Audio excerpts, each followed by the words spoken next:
Donc, bienvenue en tout cas à tous. Donc, je suis Sophie Gardette, directrice de l'APAD. L'APAD, Association pour la promotion d'une agriculture durable, qui portait le projet Phytosol depuis 2 ans. Je vais laisser la parole à François Mandin, qui est le président de l'APAD et qui va introduire cette session de webinar. Voilà. François. Eh bien, bonjour à tous. Je suis donc François Mandin, agriculteur en Vendée et président de l'Association pour la promotion de l'agriculture durable, qui est un réseau d'associations régionales qui regroupe des agriculteurs qui mettent en œuvre dans leurs fermes l'agriculture de conservation des sols. Merci d'avoir répondu à cet appel pour présenter le travail qui a été fait par notre réseau autour de Phytosol. L'objectif qu'on s'était fixé, c'était d'arriver à capitaliser et à comprendre comment les agriculteurs des différents réseaux travaillaient sur la réduction de l'usage des phytos. Ce projet a démarré en 2018 avec l'appui du ministère de l'Agriculture, du ministère de la Transition et des Solidarités et l'Agence pour la biodiversité. Notre objectif, il était d'essayer de faire un petit peu un état de l'art pour identifier, comprendre et capitaliser le travail fait par les agriculteurs à l'échelle individuelle ou collective. Vous allez voir le retour de 3 années de travail.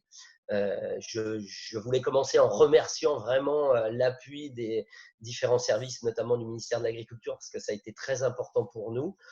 L'agriculture de conservation des sols, comme vous le savez, est une agriculture tout à fait nouvelle, qui construit un nouveau paradigme pour nous agriculteurs, dont l'usage des phytos est un enjeu important pour pouvoir à la fois lier un acte de production très performant en quantité et en qualité, mais aussi un acte de protection environnementale très poussé, et donc l'adaptation de l'usage de tous les intrants et donc des produits phytopharmaceutiques est un enjeu très important pour nous et nos réseaux. Je vous dirai également un petit mot à la fin en conclusion, donc je vais laisser la parole à Sophie et j'espère que cette présentation vous permettra de comprendre l'engagement réel sur l'ensemble de la France des agriculteurs des réseaux de l'APAD. Merci à vous. Merci François. Donc, juste pour vous, en termes de contexte, donc c'est vrai qu'on avait prévu faire cette réunion de clôture lors d'une journée technique en mai ou en juin plutôt cette année. Donc, le projet arrivant à son terme et n'ayant pas la possibilité de vous réunir physiquement, on a souhaité quand même faire ce moment d'échange en webinar. Donc, voilà, c'est la raison pour laquelle on est en mode un petit peu moins participatif que ce qu'on a d'habitude de faire à l'APAD. Donc, ça nous bouscule un peu, mais j'espère que vous serez indulgents sur ce format. Et je vais laisser la parole donc à Monsieur Roulet du ministère de l'Agriculture, de la DGPE, qui va faire un petit mot d'introduction. Bonjour, merci, j'espère que vous m'entendez. Donc Antoine Roulet, moi je suis, on va dire, référent éco-phyto et un petit peu agroécologie aussi, puisque je m'occupe des groupes d'intérêt économique et environnemental à la DGPE, donc au ministère de l'Agriculture. Et donc c'est moi qui suis pour le ministère ce projet. Donc je voulais rappeler un petit peu le contexte d'actualité qui relie agriculture de conservation des sols et puis réduction d'intrants, en particulier des phytos. Moi, je vois ça aussi pas mal sous l'angle de la volonté de sortir du glyphosate d'ici 2021. Et c'est sûr que le cas de l'agriculture de conservation, du coup, a émergé très fort comme une potentielle impasse ou bien avec des difficultés de sortir complètement des herbicides et du glyphosate. Et donc, à ce propos, l'INRAE vient de terminer une étude là, sur l'évaluation économique de l'arrêt du glyphosate en grande culture, donc, qui est dans le cadre de l'évaluation comparative pour que l'ANSES après puisse réautoriser, poursuivre ou restreindre des usages sur le glyphosate à partir de 2021. Et donc cette étude montre clairement l'impact économique, que l'impact économique est lié avec la différentes intensités du travail du sol. Donc, je vous restitue quelques chiffres que j'ai notés. Quand il y a un labour plus ou moins fréquent, en moyenne, l'impact économique de l'arrêt du glyphosate, il est évalué comme inférieur à 2% de l'EBE, l'excédent brut d'exploitation, alors que quand on est en semi-direct ou en technique culturelle simplifiée, c'est entre 5 et 16% de l'EBE. Donc là, on voit bien qu'il y a des effets non négligeables d'arrêt ou de réduction des herbicides. Donc ça, ce sera bien pris en compte par la suite. Et l'INRA montre aussi qu'il y a des travaux à mener en ACS pour réduire la dépendance aux intrants, notamment en herbicides, et pointe la piste des couverts avec des couverts plus adaptés, plus faciles à détruire. Voilà. Donc ça, c'est un petit aparté. Et deuxième angle d'approche aussi qui était important pour ce projet, c'est le parti pris de capitaliser les expériences de terrain, donc sur un sujet à enjeu, et en partant des collectifs d'agriculteurs. Alors, moi qui m'occupe des GI2E, on avait fait une petite analyse. Aujourd'hui, il y a 600 GI2E qui regroupent environ 10 000 agriculteurs, et il y en a plus de 40% qui travaillent sur l'agriculture de conservation. C'est la thématique qui arrive en numéro 3, en troisième position, après l'autonomie alimentaire des élevages, et en deuxième, la réduction des phytos, où il y a plus de 50% des GI2E qui abordent cette thématique. Donc, on voit bien qu'on est au carrefour d'enjeux importants. Et en plus, sur ces collectifs là, qui sont financés quand même depuis 2015, c'est vrai qu'on manque un petit peu de capitalisation des résultats et des expériences. Et donc, c'est ça qui nous plaisait dans ce projet, de revenir sur le terrain pour voir un peu ce qui se fait et pouvoir réutiliser ces résultats au niveau plus large, au niveau national.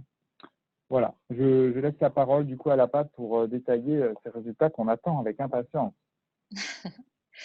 Merci. Alors, je précise juste qu'on ne vous voyait pas parce que vous êtes connecté via votre téléphone, voilà, mais vous serez bien avec nous jusqu'à la fin.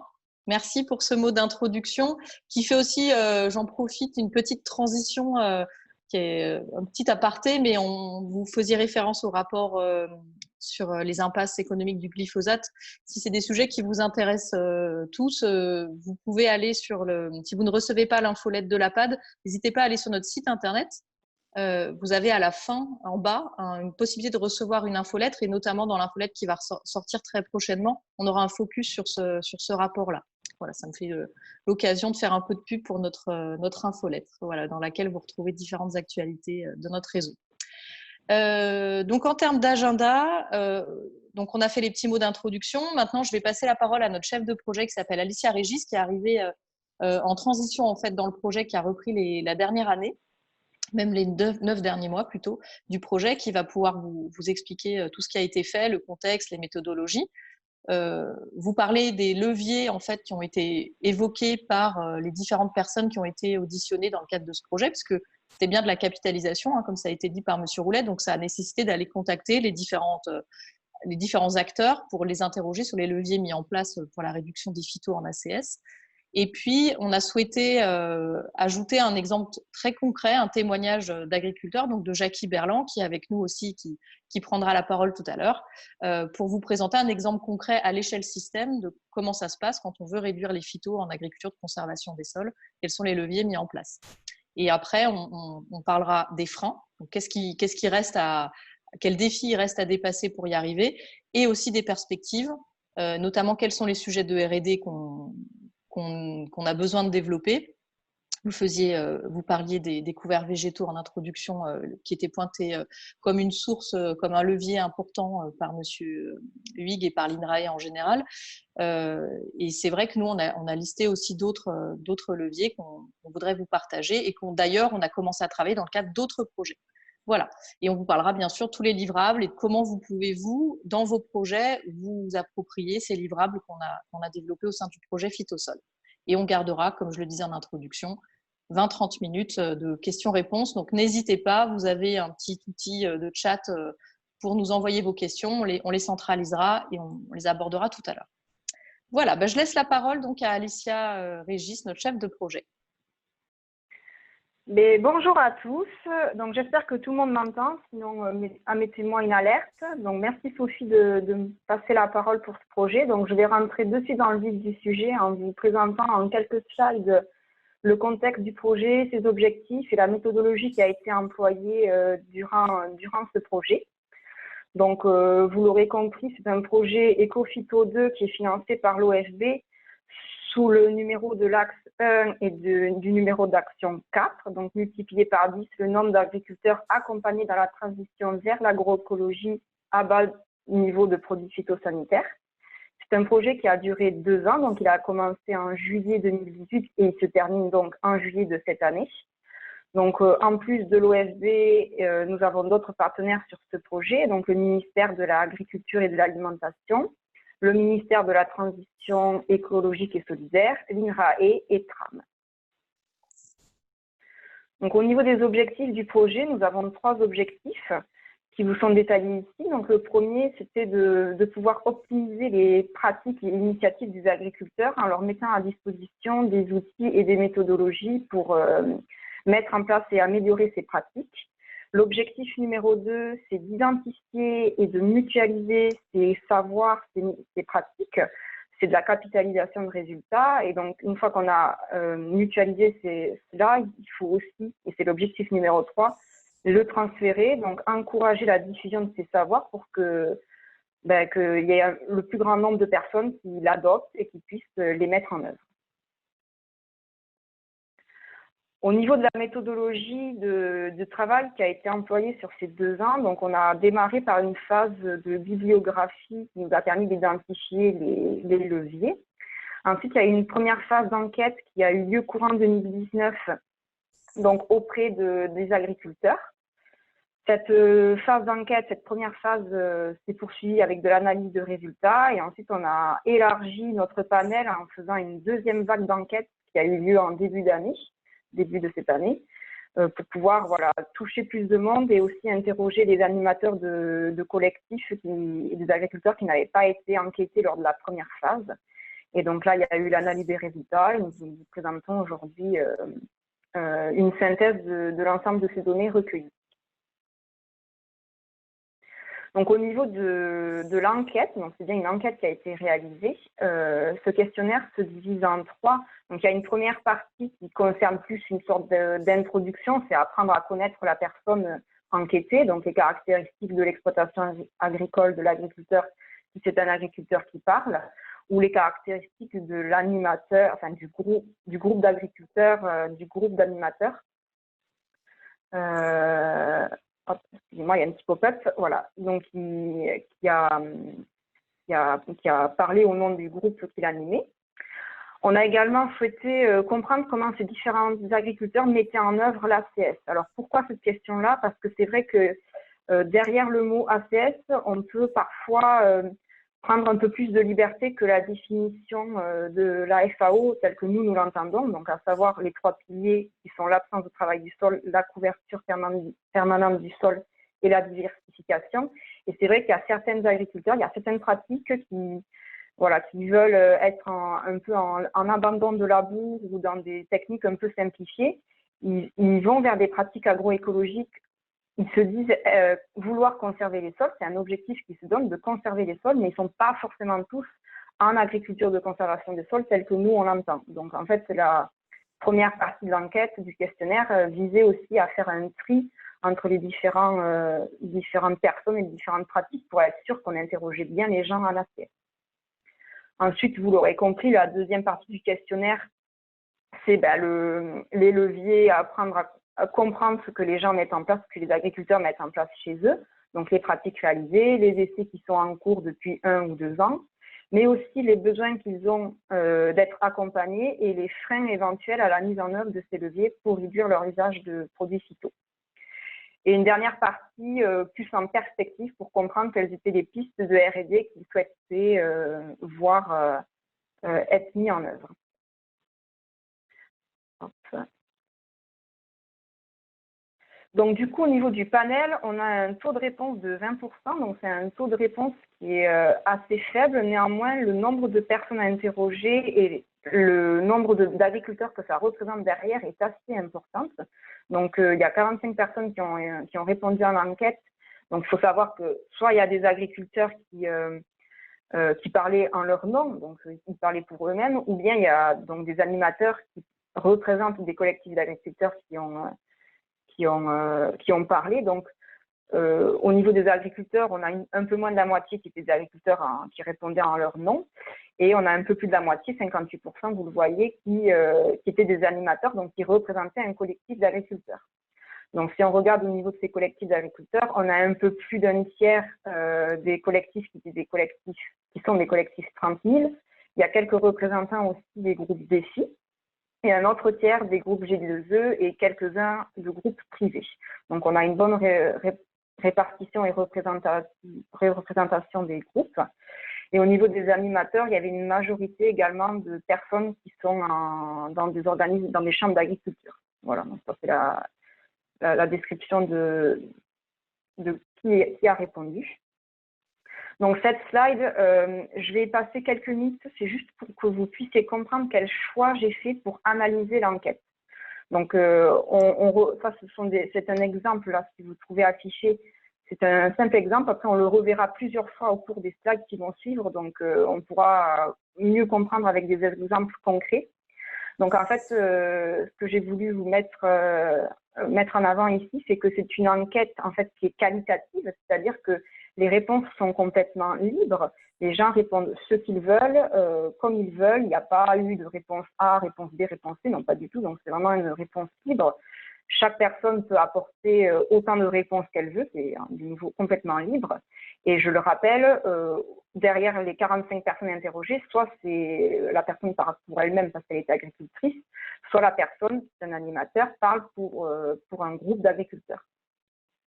Donc du coup, pour pouvoir aller un petit peu au-delà de l'analyse, l'ensemble des réponses, je les ai classées par catégorie et par thème, afin de pouvoir vous présenter en fait des résultats chiffrés. Et après, il y a 4 informations que vous allez retrouver dans les slides. Ce sont les 4 derniers points de la diapo. Donc, en fait, je vais donner à chaque fois l'indication du taux de réponse. Donc, sur les 45 personnes, notre panel, 45 personnes qui répondent, combien de personnes ont répondu à la question? Donc, dans mon exemple, on voit que sur les 45 personnes qui ont répondu à la question « les essais en cours », il y en a 40 qui ont répondu. Et après, derrière, ça représente un nombre d'agriculteurs. Donc, notre panel, il est en tout de 1300 agriculteurs. Et bien, sur les 40 personnes qui répondent, par exemple, là, on le voit en bleu, c'est 1000 agriculteurs sur les 1300 qui répondent à la question « les essais en cours ».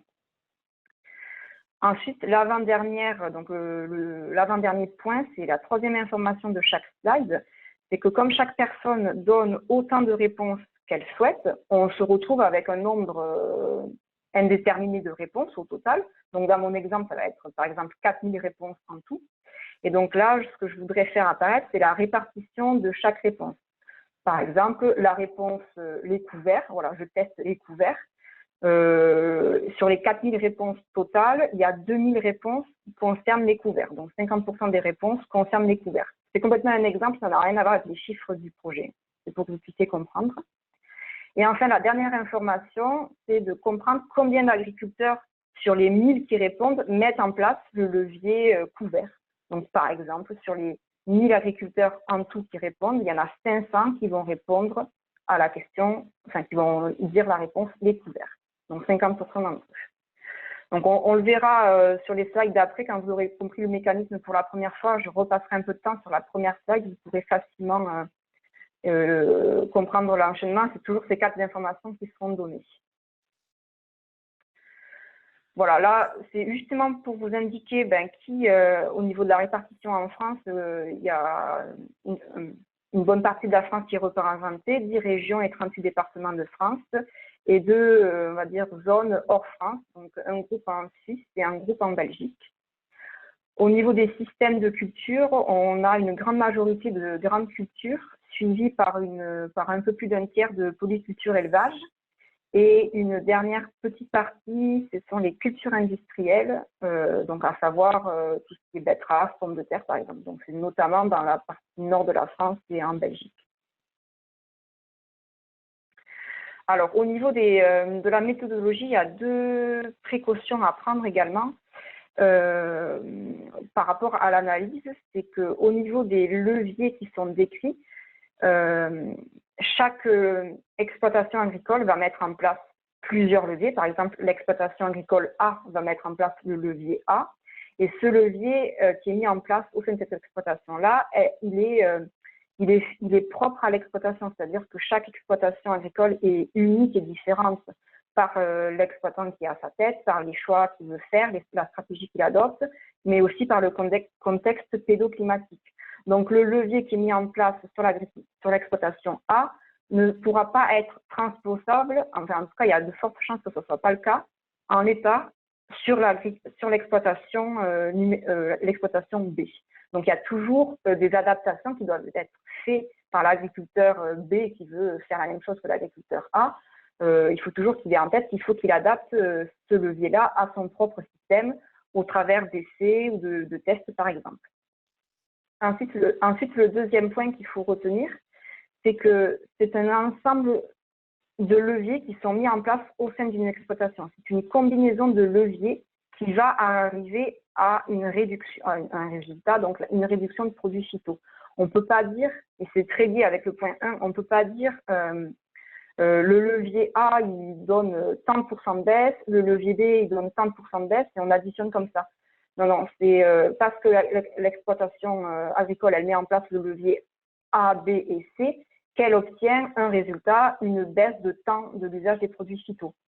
Et ça s'évalue au système de l'exploitation et c'est une combinaison de leviers. Voilà, donc une autre exploitation qui mettrait en place les mêmes leviers, déjà il faudrait qu'elle les adapte, on l'a vu, mais ça ne lui donnerait pas forcément le même résultat. Donc là, il y a aussi une petite précaution à prendre de ce côté-là. Voilà, donc je passe, ça c'était pour la partie méthodologie, là je vais passer à la description des leviers à proprement parler. Donc pour commencer, cette slide me permet de vous expliquer que les différents leviers qu'on a identifiés chez les agriculteurs peuvent se retrouver dans la grille Ecophyto ESR, donc efficience, substitution et reconception. Donc, on peut bien classer les différents leviers sous ces 3 catégories. On peut donner quelques exemples. Pour l'efficience, ça va être veiller à une bonne qualité de pulvérisation. Pour la substitution, ça va être le choix des variétés et le mélange des variétés en céréales. Donc, on substitue cette méthode à l'usage d'un produit phyto, ou alors on a carrément une reconception de système avec une évaluation de l'assolement, un allongement de la rotation, etc. Donc on retrouve des leviers dans ces 3 catégories. Donc je vous le disais tout à l'heure, au niveau des leviers, j'ai choisi de les classer par catégorie afin de faciliter l'analyse. Donc, le camembert que vous voyez à gauche représente la répartition des différentes réponses, des différentes catégories. Donc, par exemple, pour un peu plus d'un tiers, pour 26% des leviers vont concerner le levier couvert. Un autre quart des réponses va concerner la diversification. Alors, pour ces 2 leviers, j'entends par couvert, ça va être les réponses apportées vont être il faut favoriser une couverture permanente du sol, il faut choisir des espèces de couverts adaptées.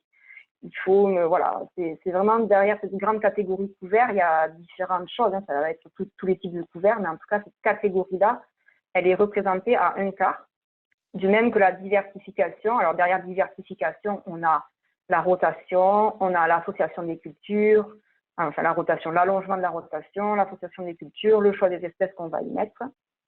Donc, on a déjà pour ces 2 catégories-là 50% des réponses. Et après, il y a une dernière catégorie qui est entourée en rouge avec les autres, c'est les pratiques culturales. Donc, dans les pratiques culturales, on entend entre autres l'absence de travail des sols. Donc, en fait, là, le levier ou la catégorie couvert, la catégorie diversification et la catégorie pratique culturelle représente à L3 56% de la répartition des réponses. Et c'est tout simplement les 3 piliers de l'ACS, en fait. Donc, ce qu'on veut vous montrer par là, c'est que par la mise en œuvre des piliers de l'ACS, on arrive déjà à une réduction, enfin, c'est déjà des leviers en tant que tels pour réduire les usages de produits phyto. Ensuite, on peut détailler les intrants, donc ce qui suit en 11% en jaune, ça va être l'usage des produits de biocontrôle et de biostimulants, l'alternance des matières actives. On peut jouer au niveau variétal aussi en choisissant les bonnes variétés, pas trop sensibles aux maladies, en faisant des mélanges. On peut jouer sur la biodiversité en favorisant l'installation des auxiliaires de ravageurs par des haies, par des bandes enherbées, des bandes fleuries. Donc tout ce qui est infrastructure agroécologique. On peut jouer aussi sur la date de semis pour avoir des cultures qui se développent à des périodes moins sensibles aux attaques. Et après, la dernière catégorie, ça va être la gestion des outils agricoles, donc par exemple la qualité de pulvérisation. Donc, si je rentre un peu plus dans le détail, donc là, par exemple, vous pouvez voir, alors j'ai classé les réponses par catégorie de produits, par type de produit. Donc, cette première slide, elle concerne les leviers qui sont mis en place par les agriculteurs pour leur permettre de réduire leur usage d'herbicides. Donc, on voit rappelez-vous, sur les 45 personnes interrogées, on a 40 personnes qui ont évoqué au moins un levier pour réduire les herbicides. Donc, ça fait 1272 agriculteurs sur notre panel total de 1300 agriculteurs, donc 98%. Donc, au final, la quasi-totalité des agriculteurs mettent en place sur leur ferme au moins un levier pour réduire leur usage d'herbicides. Donc, c'est vraiment quelque chose qui est prenant et qui est présent dans leur pratique. Le tableau en dessous, il détaille en fait les différentes initiatives, les différents leviers. Donc, vous allez les avoir, je ne vais pas les lire un par un parce que ça serait trop lourd. J'ai choisi de vous identifier à chaque fois les 2 ou 3 premiers, les 2 ou 3 principaux qui ont été cités. Donc, c'est ce qui apparaît en jaune. Donc, par exemple, pour le levier couvert, on va rejoindre la slide d'avant sur les grandes catégories. Pour 85% des agriculteurs qui répondent, le levier couvert est un levier majeur et important. Enfin, c'est un levier à mettre en place, en tout cas, pour réduire leur usage d'herbicides. Vient ensuite les couverts permanents. Alors, j'ai choisi de le distinguer parce que c'est une technique qui est assez nouvelle. Donc, j'ai choisi de la distinguer parce qu'il y a 2 ou 3 groupes d'agriculteurs avec un nombre important d'agriculteurs dedans, plus de 100, qui commencent à tester ces pratiques. Donc, du coup, ça fait prendre un poids important au levier, à la sous-catégorie couvert permanent. Donc, c'est important de le signifier. Donc, ça représente quand même une part non négligeable des agriculteurs qui se mettent dans l'étude de ce type de couvert. Voilà. Et en troisième levier, on peut voir la diversification de la rotation, l'allongement de la rotation, qui permet d'occuper l'espace et de casser le cycle des adventices. Donc, je détaillerai un petit peu ces leviers un peu plus tard. Ce que je vais faire, c'est que je vais passer aux insecticides et après aux fongicides. Comme ça, on pourra avoir les différents principaux leviers mis en place. Donc, au niveau des leviers mis en place pour réduire les insecticides, donc on a déjà un peu moins de personnes qui répondent. On a plus que 86% d'agriculteurs qui mettent en place au moins un levier pour réduire leur usage d'insecticides. Donc, ça reste quand même une grande majorité. Mais si on devait classer par rapport aux herbicides, on se rend compte que les herbicides sont un enjeu plus important. En tout cas, il y a plus de choses qui sont faites pour réduire l'usage des herbicides que des insecticides. Alors, peut-être parce que justement, il y a les leviers pour réduire les insecticides sont déjà bien intégrés et bien maîtrisés par les agriculteurs, un peu mieux en tout cas. Et le levier principal cité, c'est l'association des cultures de rente ou l'association avec des plantes compagnes. Donc en fait, la première chose qui est très très très souvent citée, c'est l'association avec le colza. Donc le colza associé avec de la févrole, mais il n'y a pas que ça. C'est une pratique qui est vraiment pratiquée justement par beaucoup. Et donc, du coup, c'est quelque chose qui leur permet de réduire, parce qu'en fait, une fois qu'on associe le colza avec d'autres cultures ou une autre culture, ça va perturber les insectes olfactivement et visuellement. Donc, la pression parasitaire va être moins importante à l'automne. Et donc, du coup, il y a moins besoin de traiter à l'automne avec des insecticides. Donc, c'est vraiment le levier majeur. Et on retrouve en deuxième la diversification de la rotation. À nouveau, le fait d'allonger les cycles et qu'une culture qui est sensible à un insecte revienne moins souvent dans le cycle, du coup, ça diminue, la pression parasitaire. Au niveau des leviers concernant la réduction des fongicides, alors c'est classé, donc du coup, il y a moins de personnes qui vont mettre en place des leviers. On se retrouve à 55% d'agriculteurs qui évoquent au moins un levier en fongicide, en réduction de fongicides, donc on est un petit peu plus de la moitié. Donc c'est une catégorie de produits où il y a moins d'enjeux, où c'est beaucoup plus maîtrisé. Et on va retrouver les 2 principaux éléments cités, ça va être l'usage de produits de biocontrôle ou de produits de biostimulation. Donc, des choses que l'on va appliquer sur la plante qui va venir la renforcer. Elle va se retrouver moins sensible à l'attaque de maladies fongiques. Et juste derrière, il y a le mélange de variétés. Donc, c'est quelque chose qui se pratique beaucoup en céréales, notamment. Donc, il y a des agriculteurs qui vont faire un mélange de 3, 4, 5. J'ai même entendu 8, voire 10 variétés différentes. Ce sont des mélanges qui sont adaptés à leur contexte, à leur sol. Donc, ça, déjà, il y a une connaissance des caractéristiques de la semence par chacun de ces agriculteurs parce qu'ils ont créé leur propre mélange. Et après, le fait de se trouver en présence de différentes variétés qui ont différents niveaux de sensibilité et donc de tolérance à différentes maladies, ben, du coup, ça va diluer de nouveau la pression fongicide, enfin, des maladies fongiques. Voilà, donc là, c'était pour les résultats un petit peu chiffrés. Je vais vous détailler avec des exemples de témoignages un peu plus les différents leviers. Donc, je voulais juste faire un petit aparté sur le fait que ce travail de capitalisation, il est hyper intéressant, sauf que c'est des choses qui sont difficiles à retranscrire aujourd'hui au travers d'une présentation. Donc, voilà, j'ai fait le choix de mettre à chaque fois un ou deux exemples de témoignages. Et puis, le témoignage, il ne fait pas que enfin, il est beaucoup plus long, hein, donc du coup, c'est juste un extrait d'un témoignage justement pour illustrer mes propos et les différents leviers, mais c'est absolument pas exhaustif. Et voilà, et retranscrire ça à l'écrit dans une présentation, c'est assez difficile. Mais néanmoins, on a quand même une idée de ce qui se passe. Donc, par rapport à l'association des cultures, donc quand on parle d'association de cultures, ça va être associer du culture commerciale, donc les semer et les récolter en même temps. Ou bien ça va être semer une plante compagne à une culture commerciale et cette plante compagne ne sera plus présente lors de la récolte de celle-ci.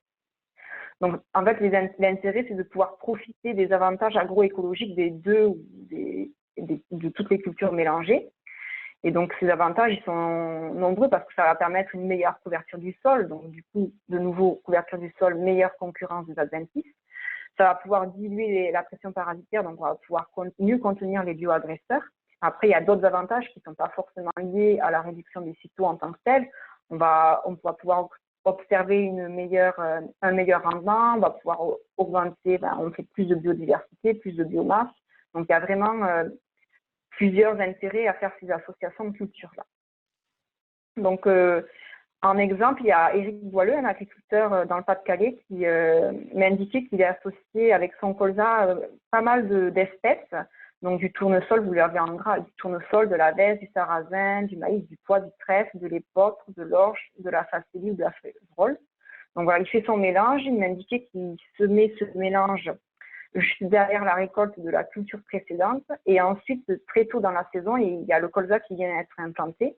Donc, le fait que le couvert soit déjà, enfin le couvert, ou là, les cultures compagnes soient déjà présentes, ça offre une protection au colza et donc peut se permettre de semer assez tôt durant la période estivale.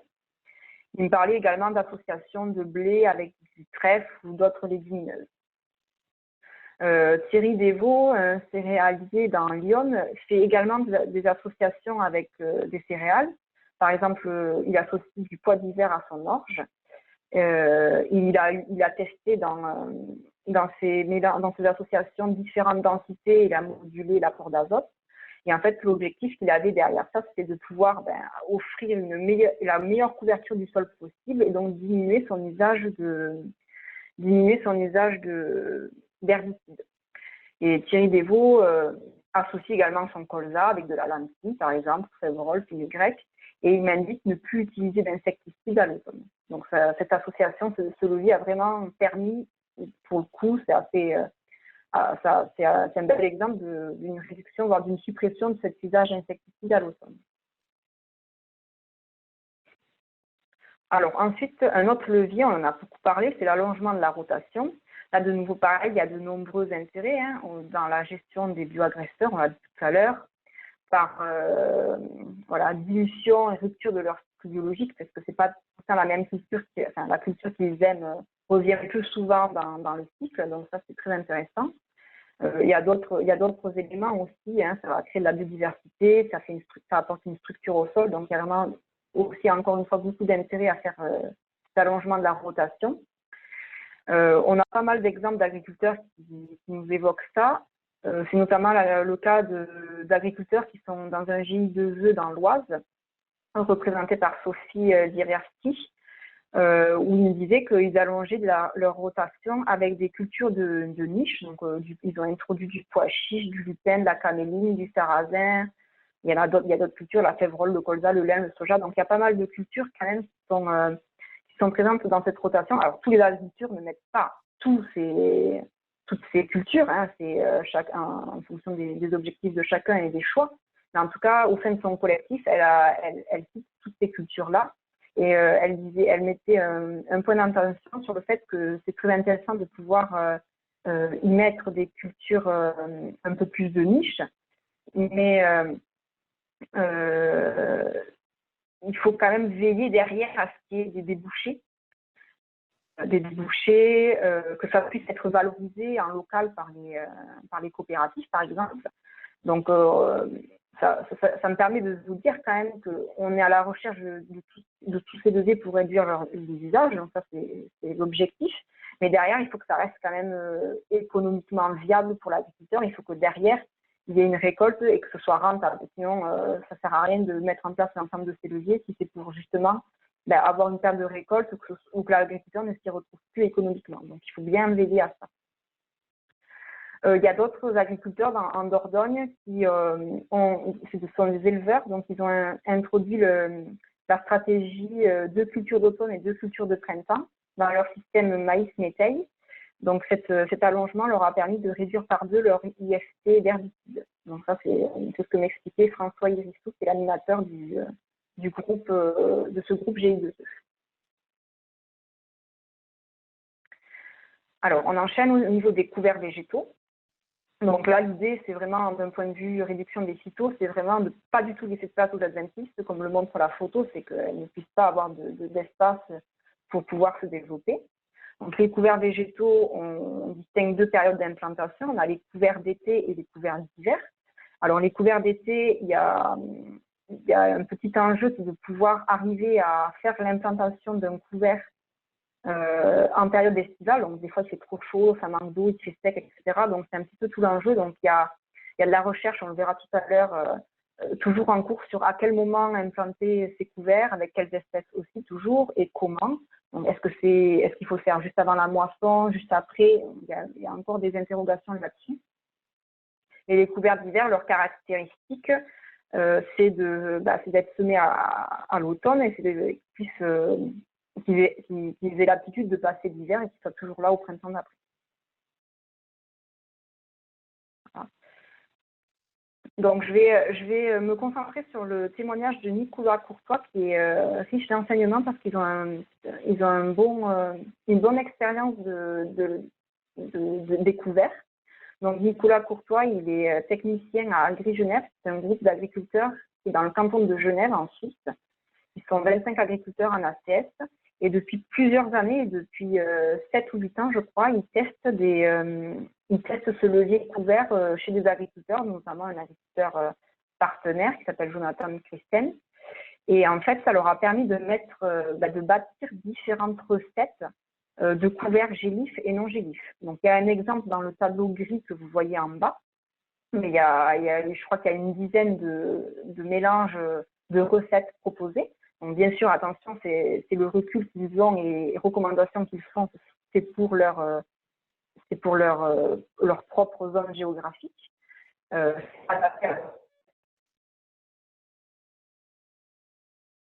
ont réussi à acquérir. Et donc, du coup, ils sont capables de dire pour telle ou telle rotation, telle culture précédente et telle culture suivante, ils sont capables d'apporter des recommandations sur quelle espèce de couvert, voire parfois même quelles variétés sont à utiliser, à quelle densité.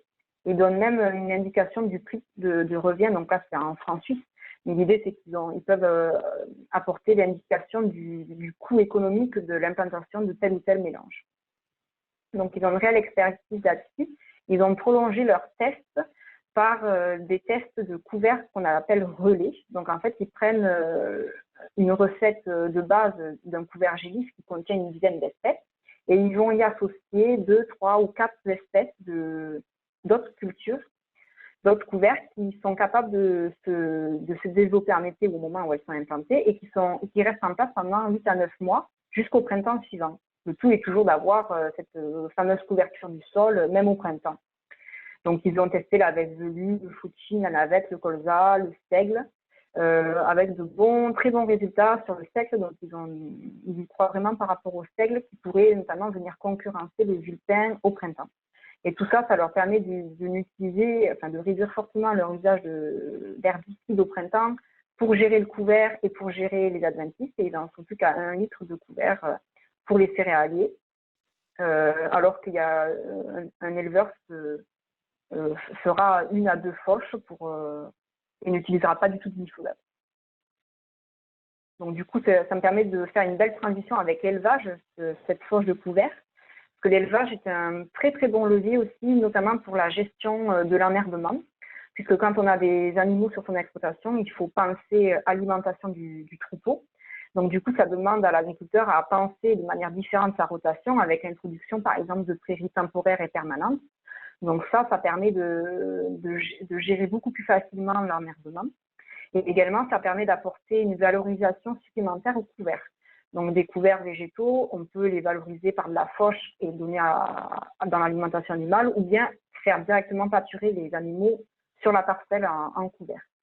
Et ça a été largement souligné par Sarah Singla, qui est une agricultrice reconnue en Astiès dans l'Aveyron, qui pour elle, le fait de pouvoir introduire des prairies sur au moins 3 ans, elle m'indiquait que ça permettait vraiment de gérer très bien l'enherbement, ça donne une pérennité au système et elle trouve que les problèmes de graminées, surtout comme du régras ou du vulpin, c'est des problématiques qui se retrouvent plus chez les céréaliers que chez les éleveurs, justement. Donc c'était un bon levier qui était souligné par Sarah. Avant de donner la parole à Jackie, je finis par d'autres leviers qu'on a pu voir au préalable. Donc, on peut aussi jouer sur les dates et les densités de semis. Donc, par exemple, si on joue sur les densités de semis, on va pouvoir semer plus dense et donc du coup avoir toujours pareil une couverture du sol augmentée et donc venir mieux concurrencer les adventices.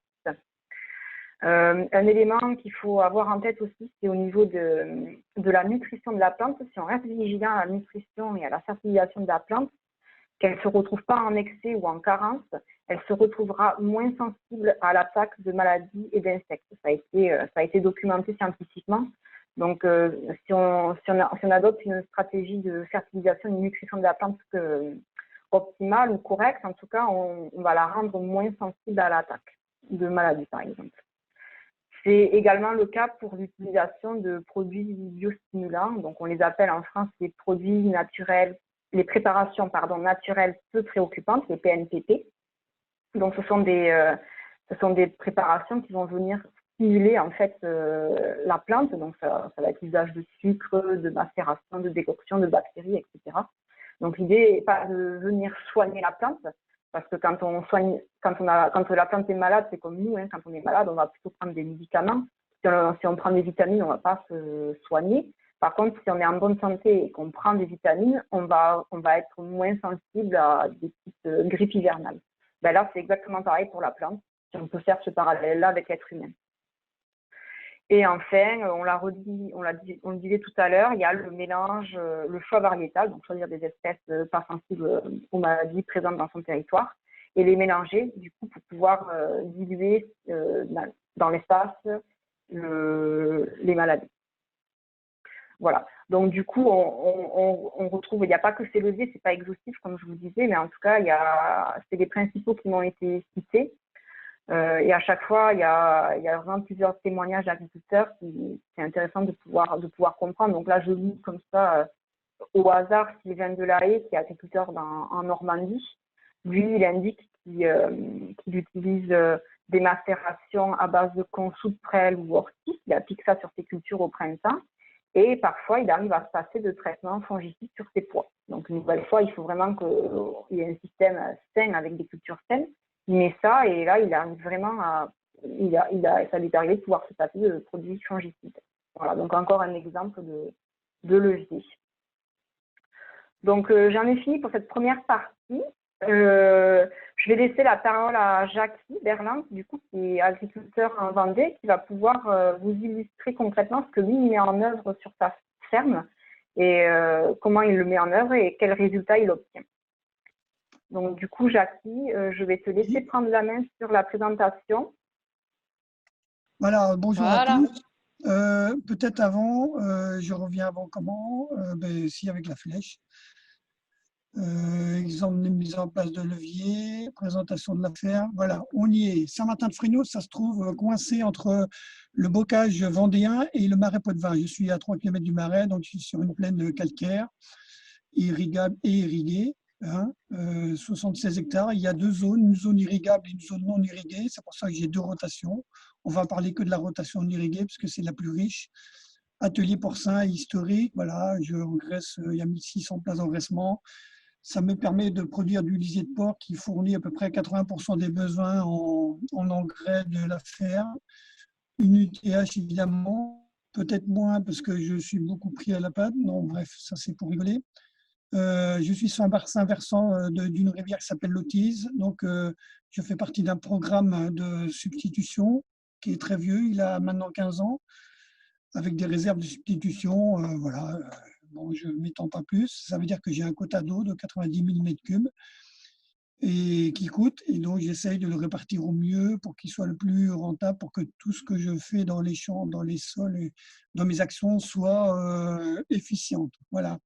Matière organique, donc de 5,5 à 7. Alors 7%, c'est la zone non irriguée parce que c'est dans une zone très pas épaisse au niveau sol, donc ça concentre un peu plus la matière organique. 5,5, c'est dans la zone irriguée qui est un petit peu plus épaisse. Et voilà, c'est la fourchette.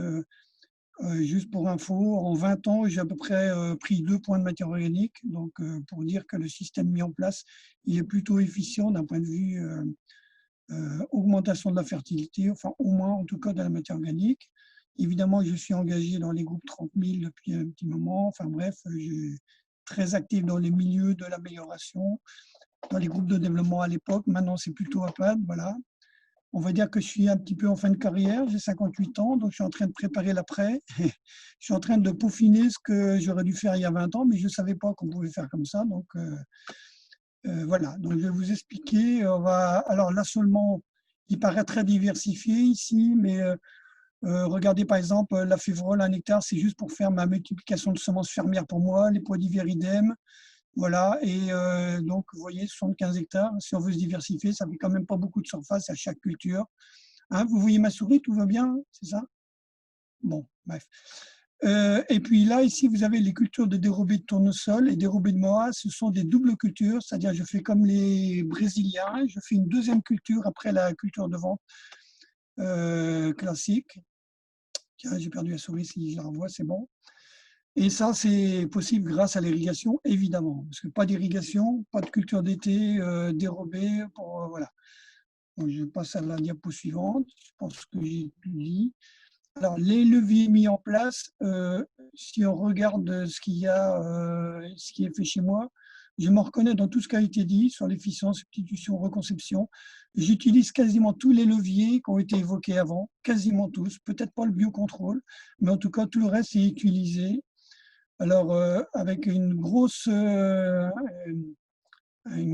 focus sur la pulvérisation, le raisonnement des traitements, la qualité de la pulvérisation, très importante, évidemment, hygrométrie basse, etc., faible dosage, la qualité de l'eau, tout ça, j'ai mis en place depuis longtemps, parce que c'est un grand moyen pour diminuer l'usage des produits en volume. On pourrait même quasiment dire qu'un quart de la réduction est lié seulement à ça, ou même plus. La substitution, eh bien, par exemple, sur le mélange variétal, sur le blé tendre, je suis aujourd'hui à 8 variétés et ce mélange, il est présent chez moi depuis 13-14 ans à peu près. Donc évidemment, pour ressemer ce blé-là, je trie très sévère pour sélectionner les meilleurs bleus, comme faisaient nos anciens. Et je suis incapable de vous dire ce qu'il y a aujourd'hui comme variété, mais c'est une variété, je l'appelle Berland parce que finalement, elle est adaptée à mon système. Et j'ai un deuxième choix variétal plus précoce qui est adapté plutôt dans la zone irriguée, qui permet de faire des doubles cultures semées assez tôt pour pouvoir enchaîner les deux cultures. Voilà, donc j'ai deux types de mélange en blé. Alors, le blé précoce, c'est des alternatives quasiment. Il est aujourd'hui à 4, il a que 2 ans. Donc voilà, j'ai fait des mélanges variétaux en blé dur aussi. Il y en a 4, ça vient de chez un autre collègue, François, qui est là, ici présent. Et voilà, c'est le choix, je ne m'étends pas là-dessus, mais c'est tout écrit, un rendement évidemment, le poids spécifique, le taux de protéines, et je regarde surtout aussi la sensibilité aux deux maladies que je vois le plus présentes chez moi quand il y a des problèmes, c'est septoriose et les fusarioses au moment de l'épiaison. Voilà. Qu'on arrive à contourner et surtout qui est très lié à la météo. Donc je voudrais juste préciser quand même qu'au niveau des produits, les herbicides, c'est quelque chose qui se raisonne à la rotation, alors que tout ce qui est fongique et insecticide, ça se raisonne à l'année en fonction de l'agroclimat du moment. Moi, dans ma tête, le produit herbicide, et même d'ailleurs les autres produits, je considère que c'est une charge fixe. Dans ma tête, c'est une charge de structure parce qu'elle est liée à la rotation. D'ailleurs, l'azote aussi, pour moi, c'est une charge de structure.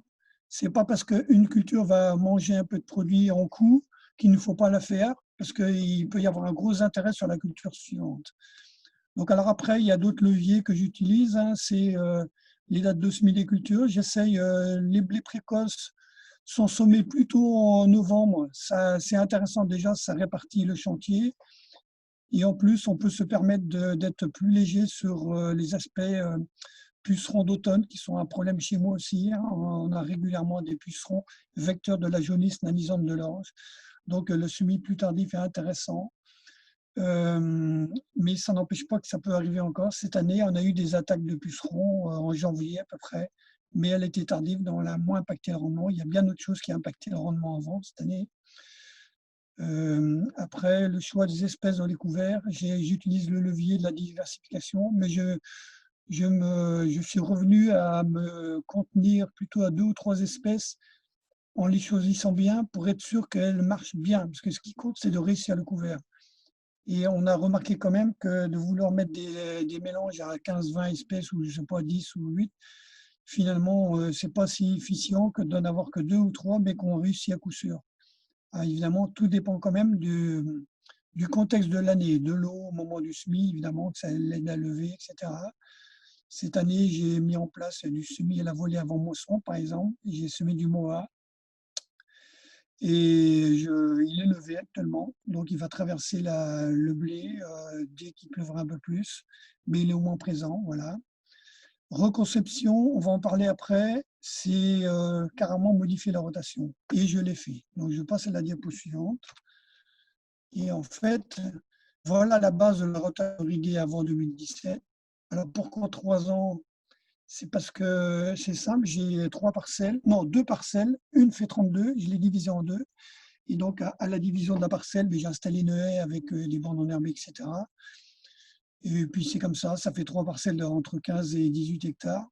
C'est comme ça que c'est venu. Et en fait, avec l'enchaînement que j'ai là, j'arrive à faire 1, 2, 3, 4, 5, 6 cultures si on compte le couvert de févrole en 5 ans, donc 5 sont récoltables.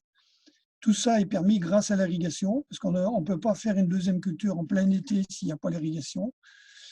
Et aussi, ça permet d'avoir de la diversité sur un système où je pourrais ne faire que du maïs, parce que j'ai le quota d'eau pour faire l'ensemble en maïs. Cela dit, c'est à la fois interdit, puis à la fois pas intéressant d'un point de vue diversité végétale, alors que ce mot-clé fait partie de notre boîte à outils. Donc, pourquoi il y a 2 subdivisions aussi, blé dur ou blé tendre? Ça me permet, alors c'est la même chose, c'est une céréale, mais ça me permet d'arbitrer entre les prix. Par exemple, le blé dur, il est plus rémunérateur que le blé tendre, il est plus risqué, mais il y a des années où on peut dépasser le prix du blé tendre. Donc, j'arbitre un petit peu, ça me permet d'arbitrer un peu. Parce qu'il faut bien prendre en compte que tous ces choix de culture sont faits en fonction de débouchés. Le pois semence potager, c'est un débouché. Il va s'arrêter cette année parce que les pois sont trop fragiles les produits diminuent. On n'a plus droit à des produits comme le Réglone pour enlever tout ce qui est herbe. Ça veut dire que ça peut être irrécoltable. Donc là, je ne prends plus de risque. J'arrête ces pois semences potagers. Ça sera fait par les Hongrois, malheureusement. Mais en tout cas, moi, j'arrête. Je vais reprendre à faire du pois d'hiver. On en parlera après. J'attends que la souris se réveille. Voilà. Je sais qu'elle est. Ouh, la souris. Bon. Tiens, ah, voilà, ça y est, là, la souris revient. Alors, pourquoi il y a du maïs en année 3?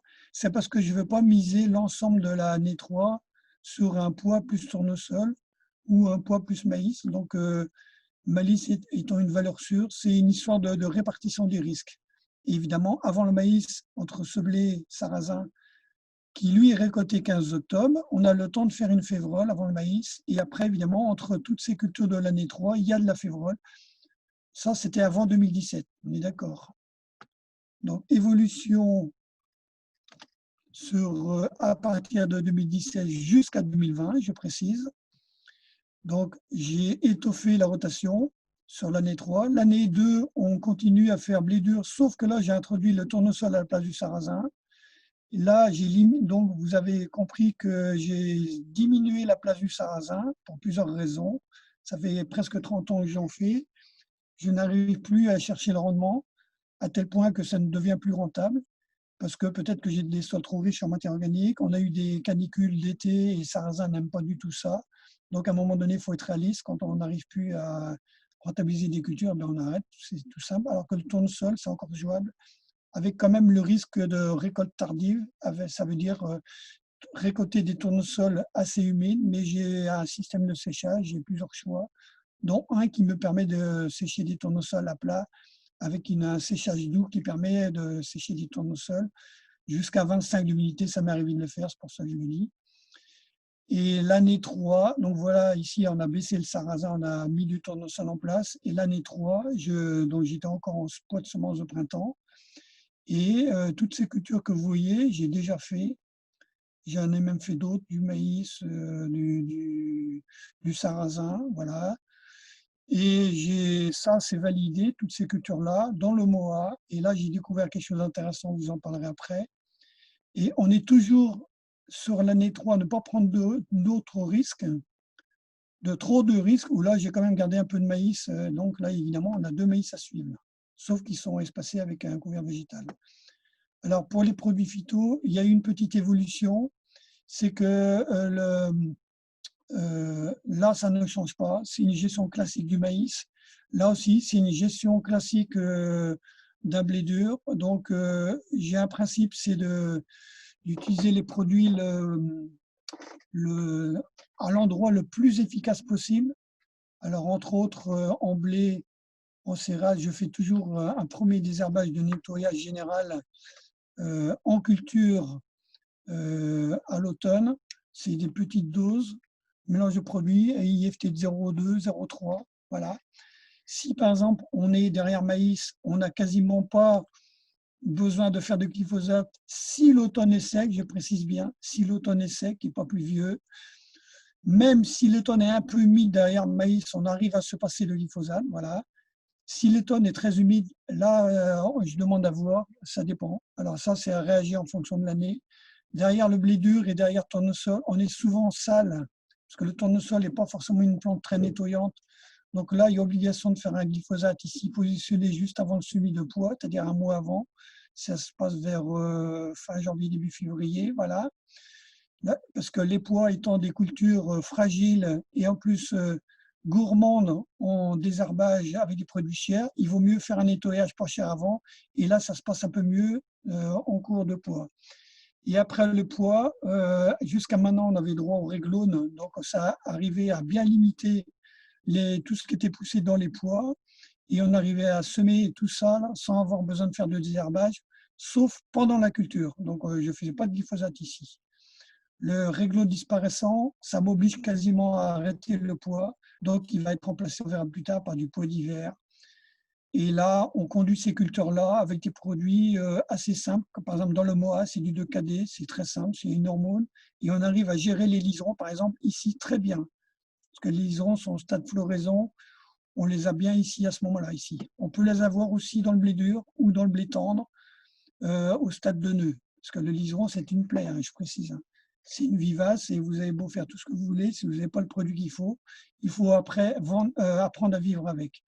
Bon, le maïs, tout ça, c'est géré de manière assez conventionnelle. Ça veut dire qu'il y a une destruction mécanique de la févrole avec un rouleau FACA qu'il faut souvent compléter par un produit ici. Donc, c'est un léger passage du glyphosate.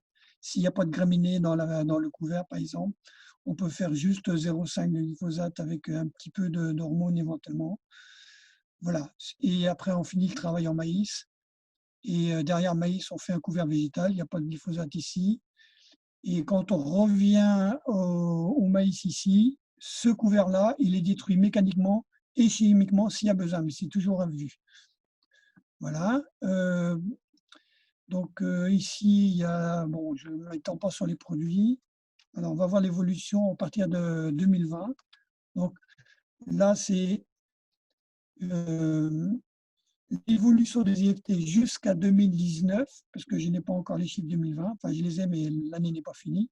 Donc, vous voyez, depuis 2016, 2017, 2018, il y a quand même une baisse continue, globalement, sur l'IFT total, sachant que dans ces années-là, il y a des cultures semencières. Pois, alors, je n'ai pas précisé avant, mais il y avait un petit peu de choux raves, semences, ou alors de choux nord de Toscane, choux frisés. Et l'inconvénient de ces cultures, c'est qu'elles demandent une surveillance particulière, plus importante. Et ça aboutit à des cultures. Les pois, par exemple, c'est 7 d'IFT. Les choux raves, ça peut être jusqu'à 8.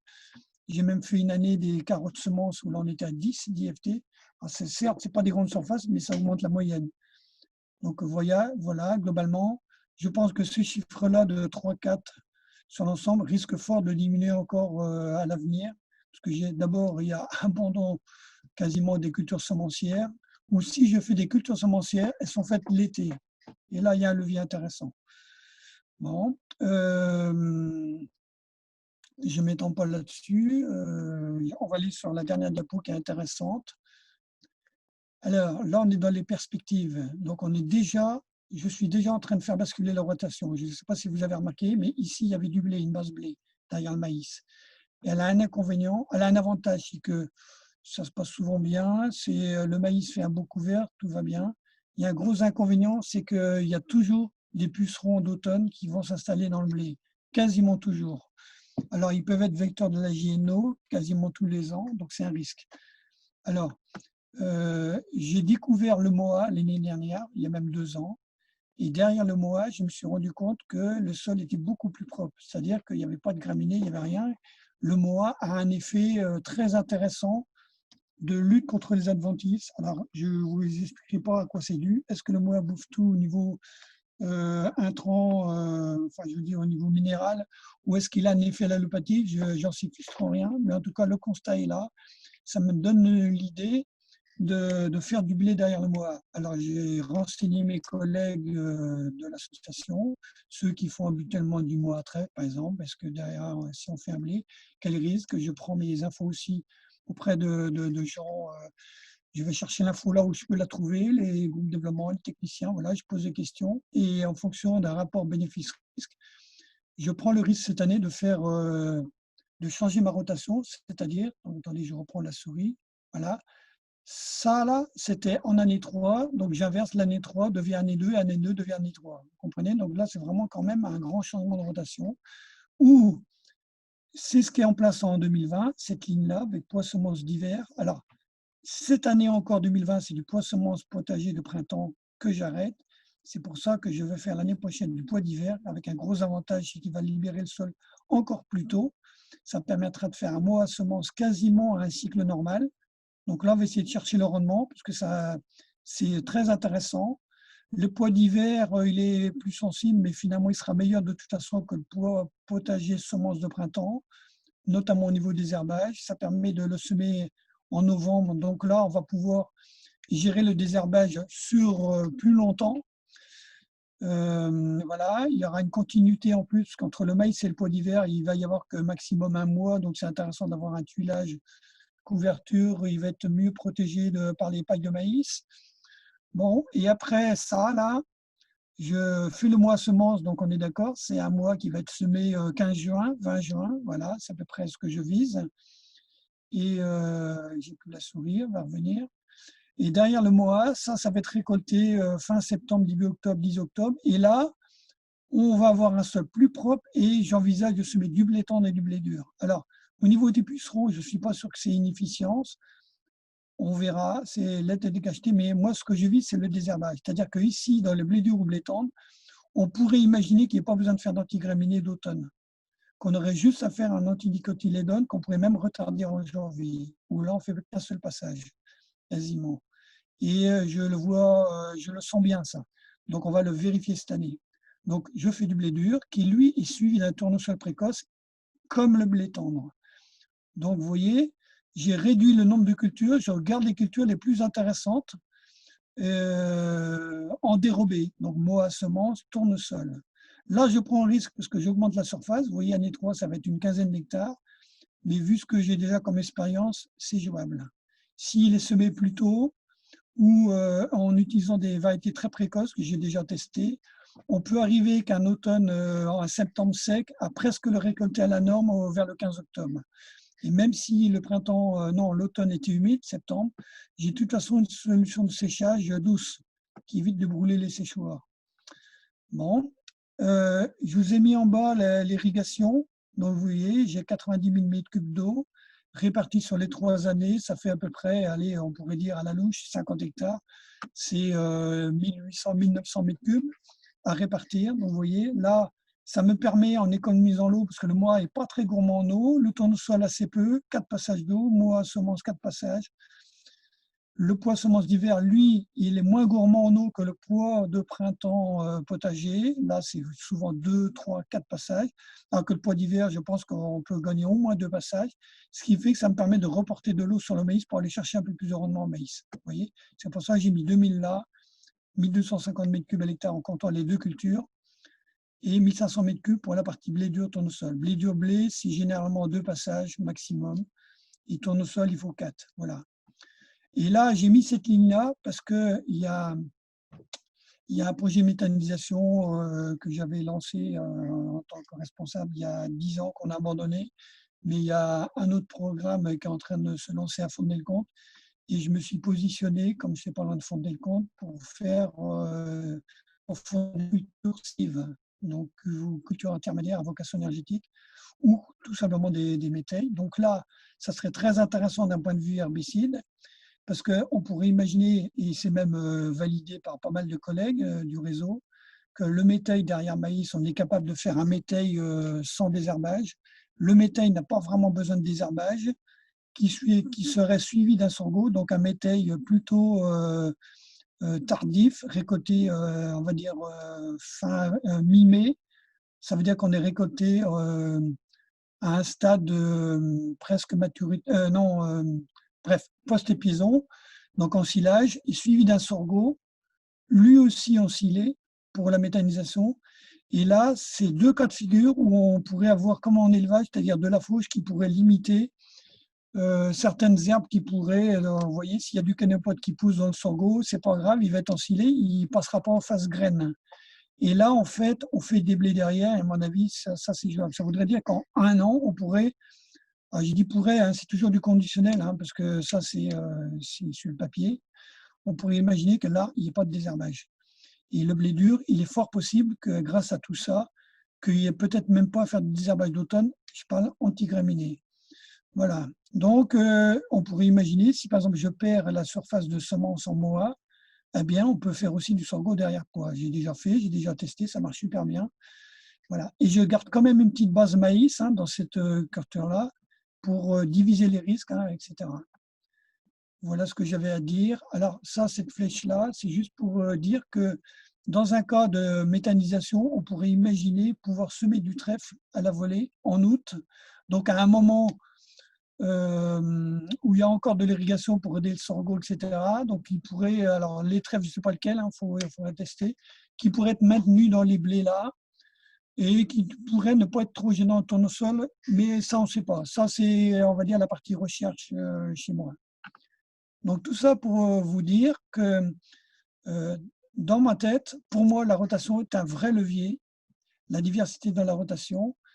Le deuxième levier important, c'est de considérer le désherbage dans le cadre de la rotation, où là, le désherbage est mis là où il est le plus efficace.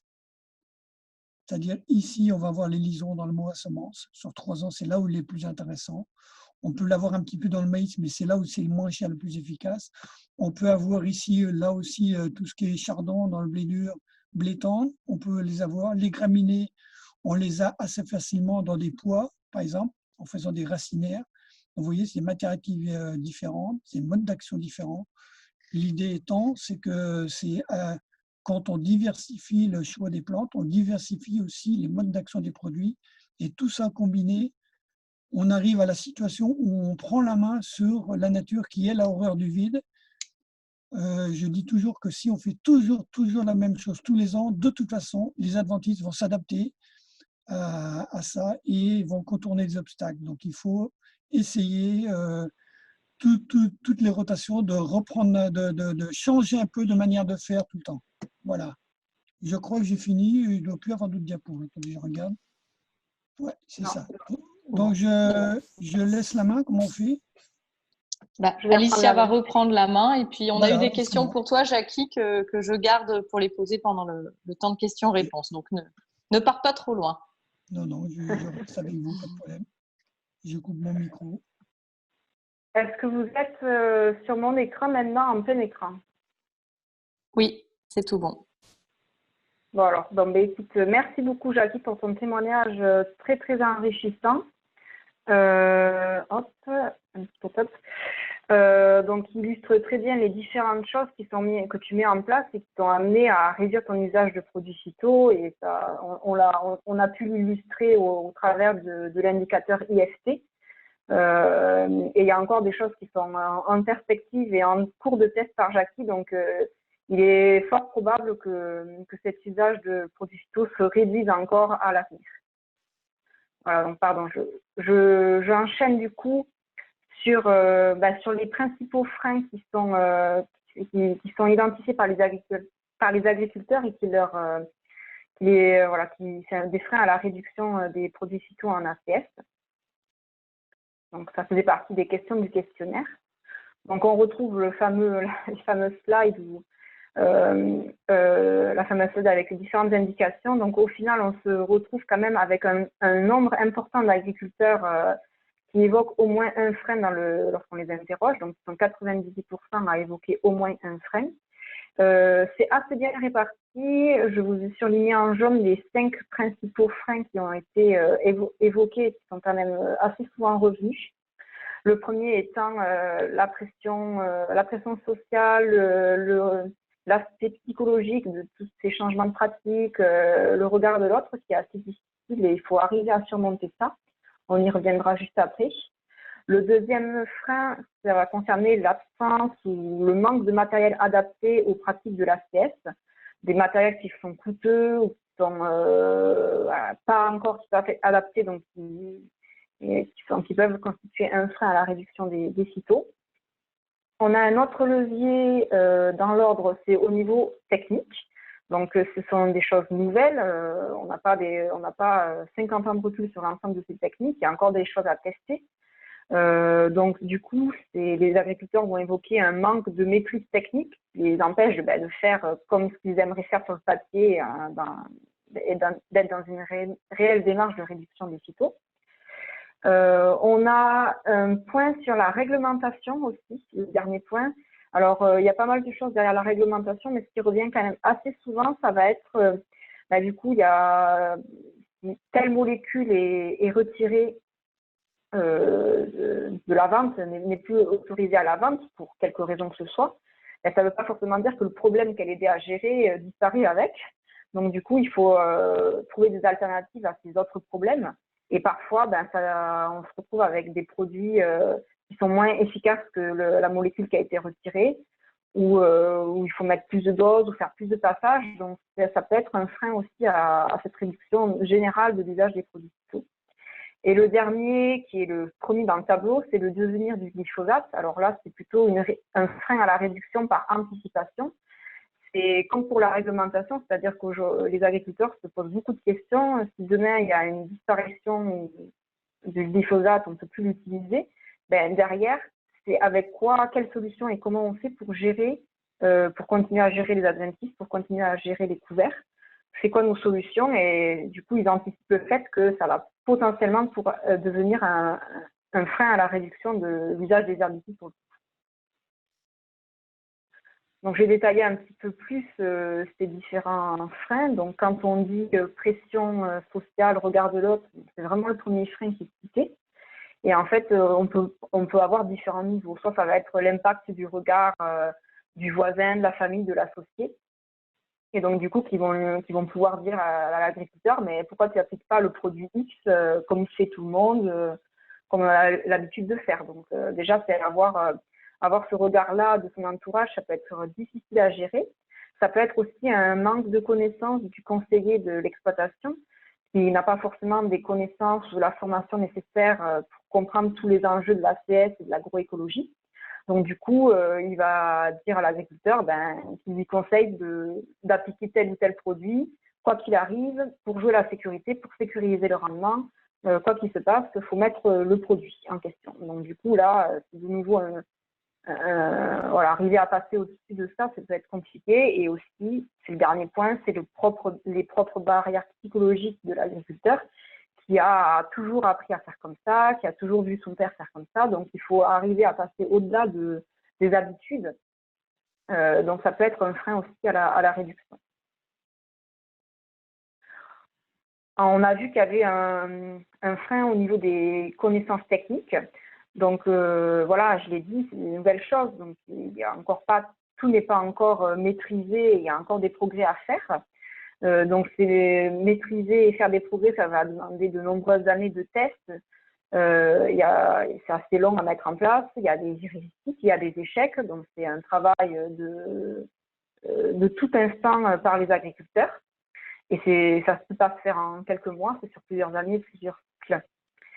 Il souligne aussi, les agriculteurs, un manque d'intérêt de la recherche. Il y a des équipes de recherche, à l'INRA notamment, ou chez d'autres, qui s'intéressent à ces techniques de l'ACS, qui travaillent dessus, mais ce n'est pas encore suffisant d'après les agriculteurs. Il manque de références d'instituts en ACS et ils aimeraient qu'il y ait une mobilisation un peu plus importante de la recherche pour améliorer ces connaissances techniques. Et après, on a évoqué par exemple le matériel peu disponible ou peu adapté. Là, j'ai pris un exemple. C'est si on veut semer un maïs à un écartement plus faible que ce qui est d'ordinaire fait, le matériel, le semoir n'est pas forcément fait pour. Donc, soit c'est pas possible, soit il faut faire des réglages qui sont longs, soit il faut acheter des éléments supplémentaires pour faire ces réglages. Donc, c'est très complexe. Donc, c'est un des exemples parmi les autres de matériels qui ne sont pas forcément adaptés pour mettre en place ces différents leviers. Donc, après les freins, on va quand même parler des perspectives chez les agriculteurs, les choses qu'ils aimeraient voir tester à l'avenir. Donc, vous allez voir, ça va quand même des choses qu'on va retrouver toujours, parce qu'il faut toujours progresser sur ces techniques. Donc, il y a 87% des agriculteurs qui souhaiteraient ou qui évoquent des sujets de R&D pour l'avenir. Alors, on a un premier groupe de 79% d'agriculteurs qui parlent toujours autour des couverts. Donc, il faut faire des progrès autour des couverts, de quelle variété, produire de la biomasse, quelle variété chez moi, quel mélange, des couverts permanents. Il y a aussi pas mal de choses à tester dessus. L'implantation des couverts d'été, avec à quel moment je l'implante pour pas que ça souffre trop de la chaleur, avant, après la moisson, etc. Il y a tous ces éléments, on va le détailler encore un peu après. Il y a tout ce levier autour des couverts qui reste encore à travailler de manière importante. L'association des cultures aussi, on n'a pas tous testé en termes d'association, on connaît beaucoup le colza, il y a encore beaucoup de cultures, notamment avec les céréales, qui n'ont pas encore été testées de manière approfondie, donc il y a peut-être des choses à faire aussi de ce côté-là. Il y a l'utilisation de produits de biocontrôle, donc tous ces produits de biocontrôle ou de biostimulation, ces PNPP dont je vous parlais tout à l'heure, qui sont un peu nouveaux aussi et donc qui sont dans l'air du temps et sur lesquels on manque de recul encore, ce serait intéressant de tester. Et après, il y a les techniques de désherbage en tant que telles pour 10% des agriculteurs. Donc, si je prends l'exemple du couvert permanent, il y a vraiment beaucoup de choses encore à tester, c'est-à-dire quelles espèces, est-ce que c'est du trèfle, est-ce que c'est du veloutier, de la luzerne, autre, quelles espèces, pour quel type de sol, pour quel climat, dans quelle culture l'implanter, à quel moment l'implanter, au niveau de la gestion de l'eau, est-ce que ça fait concurrence, est-ce que ça ne fait pas concurrence, en saison, comment on gère le couvert, parce que des fois le couvert peut prendre de l'ampleur et donc du coup il faut pouvoir calmer sa progression pour pouvoir implanter la culture qui suit. Donc, c'est quels produits, sachant que c'est les mêmes produits qui peuvent avoir un impact sur la culture aussi. Donc, il y a l'ensemble de ces questions, ça reste quand même des sujets qui sont au devant de la scène et qui restent, il faut encore répondre à toutes ces questions. L'association des cultures, je le disais, donc beaucoup avec les céréales. Voilà, comment pouvoir tirer le meilleur parti des deux cultures. Au niveau des produits de biocontrôle aussi, je le disais, des biocontrôles ou des biostimulants. On va avoir tout le volet enrobage de semences. Donc l'idée, c'est d'enrober des semences avec des macérations ou des mélanges sucre plus 10 par exemple. L'idée de pouvoir stimuler la germination des plantes, qu'elles se développent et qu'elles s'installent rapidement, qu'elles soient vigoureuses. Toujours pareil pour avoir un espace qui est occupé par la culture qu'on implante et pas par les adventices, et tout ça pour réduire notre usage d'herbicides. Il y a aussi de la recherche à faire sur les produits en pulvérisation foliaire, donc tout ce qui est macération, décoction, thé de compost oxygéné, l'ensemble de ces choses, toujours pour venir stimuler la plante et la renforcer, la rendre moins sensible à des attaques de maladies, par exemple. Rappelez-vous, il y avait aussi 10% des agriculteurs qui exprimaient un désir de voir des techniques de désherbage évoluer au profit de la réduction de l'usage des herbicides. Donc, comment réduire notre utilisation d'herbicides en assiette, comment réduire notre usage de glyphosate en assiette, voir comment supprimer l'ensemble de ces produits en flux direct, quels sont les autres outils mécaniques qui peuvent être des solutions alternatives. Donc, il y a des questions autour de ces sujets. Et c'est des questions que l'on va essayer de répondre avec notre deuxième projet technique porté par la PAD nationale, qui a démarré l'année dernière, qui s'appelle Solutions ACS. Donc pour Solutions ACS, on est vraiment dans la gestion de l'enherbement. On n'est pas dans l'étude de tous les produits, insecticides, fongicides, herbicides. On est vraiment dans la gestion de l'enherbement. Et on n'est pas dans la capitalisation, mais on est dans le test, dans la démonstration. Donc en fait, c'est des plateformes d'agriculteurs qui sont volontaires pour le projet, qui mettent en place, selon un protocole commun, différents leviers pour voir quel ou quel levier, combinés d'ailleurs, peuvent aider à se passer d'herbicides et notamment de glyphosate. Donc vous avez le lien ici pour vous renvoyer vers le site de la PAD qui vous donnera des détails sur le projet. J'ai quand même 2 slides à vous présenter sur le projet. Donc, on a des agriculteurs, je vous disais, qui sont volontaires et qui mettent en place sur des plateformes à protocole commun les mêmes leviers. Donc, on a choisi une rotation 2-2, ce qu'on appelle donc 2 cultures d'automne, 2 cultures de printemps, blé, colza, maïs, soja, avec entre les couverts quand les couverts peuvent être implantés. Donc, les 4 cultures sont présentes sur toutes les plateformes chaque année. Donc, la parcelle est divisée en 4, en fait. Vous avez, alors je vais prendre, ça fonctionne. Voilà. Normalement, vous voyez mon petit filet. Donc, vous avez ici, en fait, les 4 modalités de désherbage qui sont testées. Donc, on va avoir la modalité avec le glyphosate, qui est en fait la modalité de référence. C'est un programme de désherbage classique qui contient du glyphosate. Je précise que ces produits sont appliqués selon les critères de décision constatés au cours de l'année par l'agriculteur. On ne va pas leur dire de mettre obligatoirement du glyphosate, s'il n'y en a pas besoin, il n'en mettra pas. Donc, c'est vraiment selon un désherbage classique, selon les critères de décision classiques d'un agriculteur, notre référence. Ici, la modalité numéro 2, c'est la modalité sans glyphosate. Donc, c'est la même chose que la modalité 1, sauf qu'à la place de mettre du glyphosate, on ne met rien. Pareil pour la modalité 3.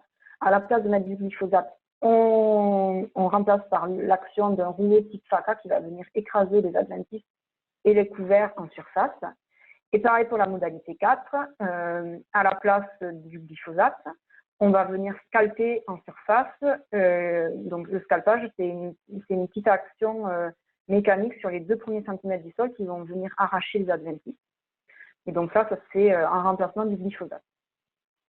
Vous voyez que chaque culture et chaque modalité de désherbage est divisée en 2.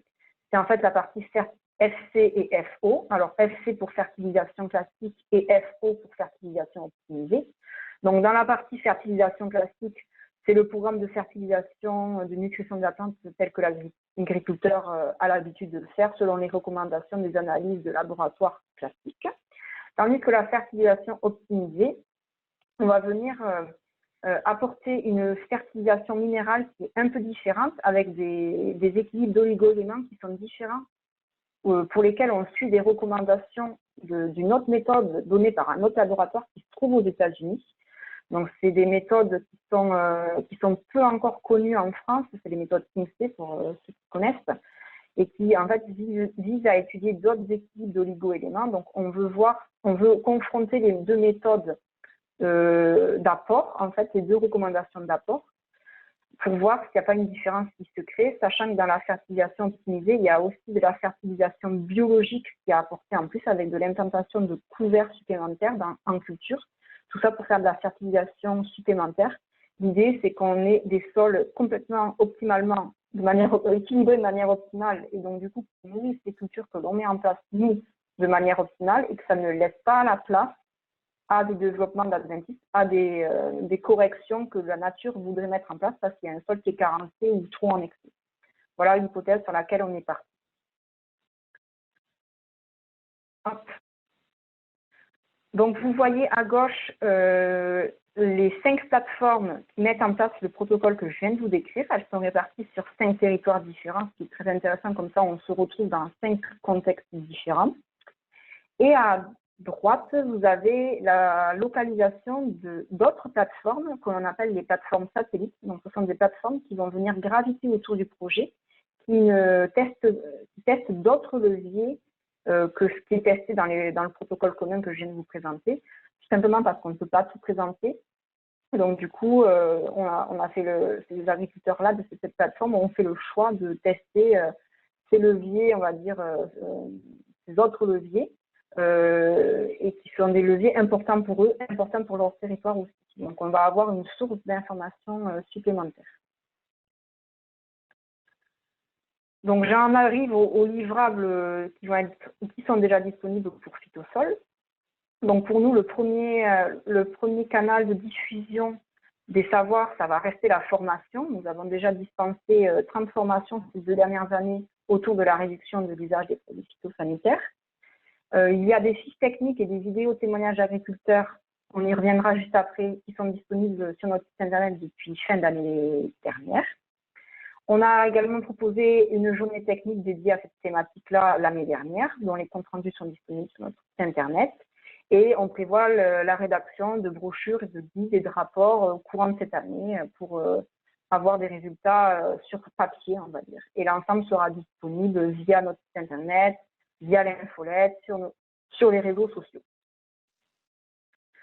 Au niveau des fiches techniques, donc c'est déjà disponible sur le site internet. Vous avez le lien ici qui vous renvoie vers ces 12 fiches techniques. Chacune a sa thématique selon des leviers principaux que l'on a identifiés.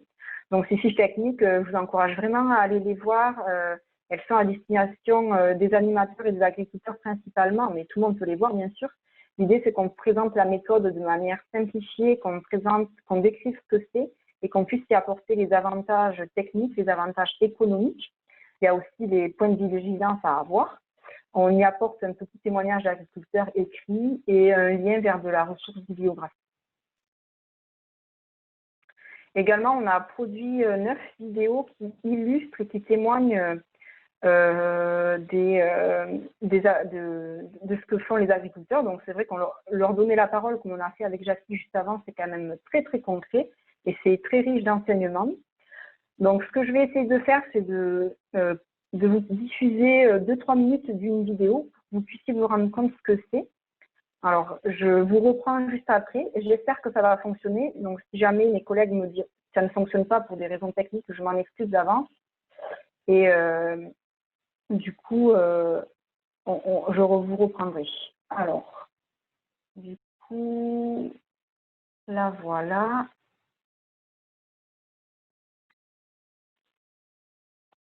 Donc, normalement,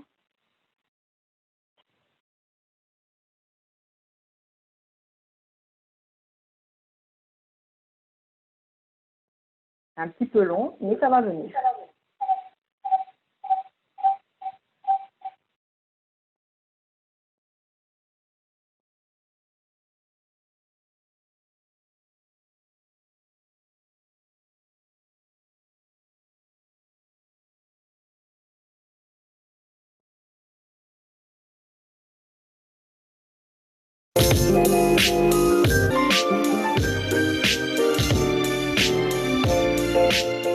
Donc Philippe Ambrois, en exploitation de polyculture élevage dans le Nord-Sarthe.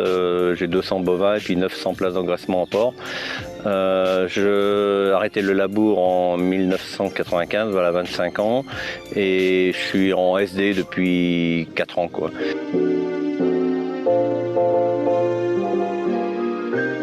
Je pratique les colzas associés depuis 4 ans maintenant. Au début, j'ai commencé timidement avec des plantes compagnes comme la févrole seule. J'ai essayé sur une bande. L'année d'après, j'ai remis du lin, du sarrasin. Et puis aujourd'hui, je suis dans une démarche de plantes compagnes et de plantes accompagnatrices pour faire un couvert permanent, quoi. Donc les plantes compagnes de base sont la févrole, le sarrasin, le lin, le fenugrec. C'est des plantes qui gèlent dans l'hiver. Et les plantes accompagnatrices pour garder un couvert permanent, qui sont le trèfle, la luzerne, et je vais peut-être essayer le lotier. Et ça me permet de faire une coupe de foin après la récolte du colza, 1 mois et demi après la récolte du colza. L'année dernière, j'ai fait 3 tonnes de foin. Donc en fait, pour semer, j'ai une mélangeuse, je mets ça dans ma mélangeuse, et c'est un peu de boulot, quoi. Faut faire une règle de 3 pour semer à peu près 1,5 kg de colza, et je sème le lin, le sarrasin. Je mets en petite dose, qu'à 2 kg hectare à peu près, quoi. Les trèfles, je mettais 4 kg, je vais peut-être monter à 6 voire 8 kg. Je mettais 2 kg de trèfle blanc et peut-être 6 kg de trèfle violet. Et 1,5 kg de luzerne à peu près, quoi. À l'automne, ça commence au mois de septembre par le sarrasin qui est en fleurs. Après, il y a le lin, le champ passe à la couleur bleue du lin. La prochaine, je vais mettre quelques pieds de tournesol pour passer par le jaune du tournesol. Et au mois de décembre, si les gelées sont un peu tardives, les févroles de printemps commencent à fleurir.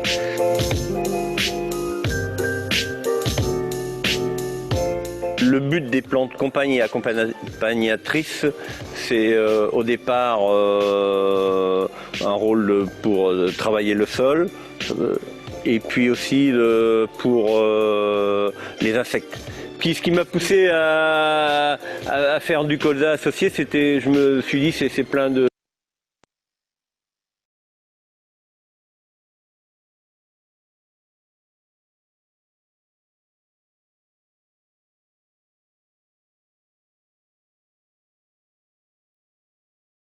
Alors, attends, Alicia, il me semble qu'on t'entend pas. Tu as dû laisser en... Ou alors, il n'y a que moi. Non. Qu'elle allume son micro. Ouais, allume ton micro. 2 minutes, j'arrive à lire sur les lèvres de ma collègue.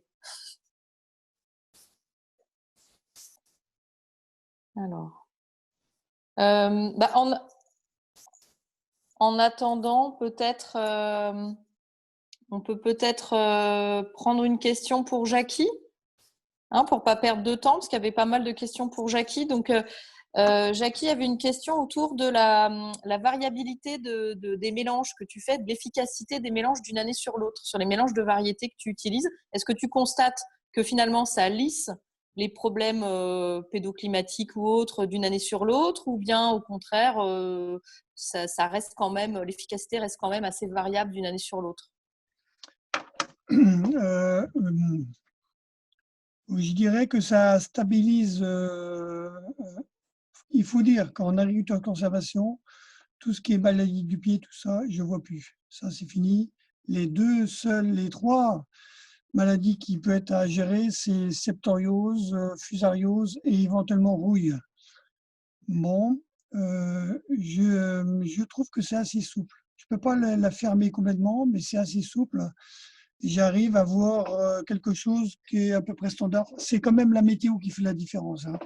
Tu as un printemps en pleine floraison des blés, si tu ne protèges pas, c'est mort comme le reste, hein. Enfin, je veux dire, il faut quand même protéger malgré tout, mais ça tamponne pas mal quand même, hein.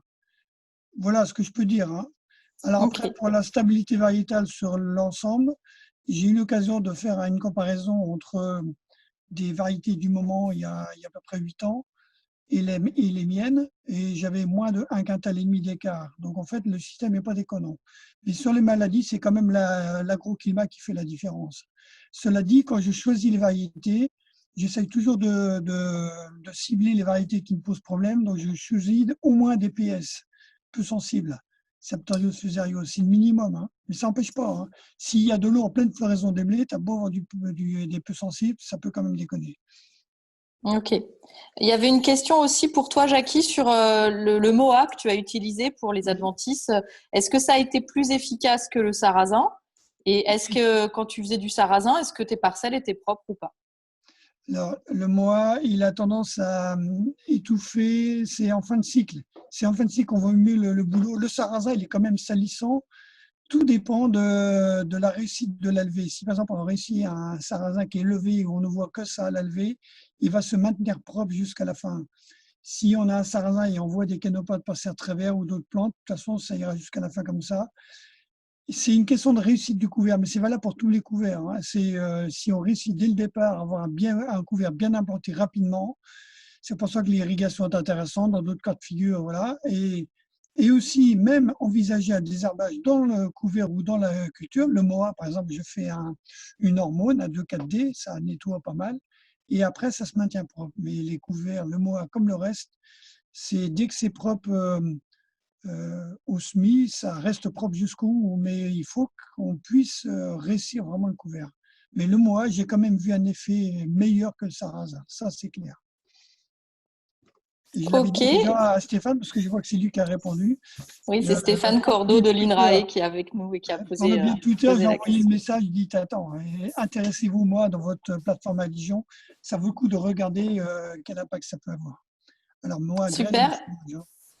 Et dernière question pour toi, Jackie. Il y avait une question par rapport, est-ce que tu suis ta marge ou ton EBE sur tes oui, oui, cultures? j'ai ce qu'il Et faut. Qui c'est qui me partage l'écran? C'est toi, Alicia, ou je le fais moi, partager l'écran, parce que j'ai préparé la diapo. Bon, je tente. Écran, tableau blanc, il faut bon, tac. Alors, est-ce que vous voyez là? Tu vois là le fichier, non? alors, Évolution de 18 ans d'activité. J'ai mis l'EBE, les ZPAC et les résultats nets, net comptable, avec quelques éléments. Est-ce que c'est moi qui dois il faut que partager? ce soit toi qui récupère le Voilà, partage d'écran, Jackie, je voilà, pense. ça y est, Voilà, c'est en train de se faire. c'est bon là? Ouais, c'est bon. C'est bon là, vous l'avez? Ouais, on voit tout. Voilà, donc alors, vous voyez, très bleu, EBE, EDPAC. Alors, n'oublions pas, quand je suis à 75 hectares, j'en récolte réellement 100 en fait avec les dérobés. Il y a un atelier port. Donc, vous voyez, les piliers là, on a eu des problèmes de sécheresse. Vous voyez le revenu, 8008, voilà, c'était limite, hein, c'était chaud là. Il a fallu les convaincre le banquier d'acheter l'élevage. Bon, ça a été fait. Tout de suite, on se retrouve avec des bons rendements pris. Vous voyez, les évolutions, c'est quand même assez chaotique. Les ZPAC sont toujours en diminution un peu continuelle. Voilà, ça reste. Et on va arriver à 2017, sécheresse estivale, hein. Tout le monde se souvient de la canicule. Puis en même temps, après, il y a eu surtout l'automne sec. Alors 2019, le résultat est à 34 000. Le BE, je ne sais plus, ça doit être 60 par là. Voilà. On va dire que j'arrive à lisser un peu mieux quand même. C'est quand même un peu en baisse parce que les prix ne sont pas si mirobolants que ça. On a quand même souvent des sécheresses estivales qui pénalisent un peu l'ensemble Même en zone irriguée, on a des restrictions d'eau qui font qu'on est obligé de se limiter, donc ça réduit un peu les possibilités d'arrosage, même en étant en réserve de substitution, parce que tu sais bien que l'eau c'est tellement de l'or que c'est la priorité à l'environnement, etc. Voilà mes résultats sur 18 ans. Voilà. Il y a des pics, et puis il y a des choses, tout est écrit là. Bon, c'est ce que je peux dire. Tu parlais tout à l'heure, il y a une question aussi, Jackie, par Oui. rapport au fait que tu disais que tu allais bientôt arrêter et passer la main. Est-ce que c'est des sujets qui intéressent les repreneurs?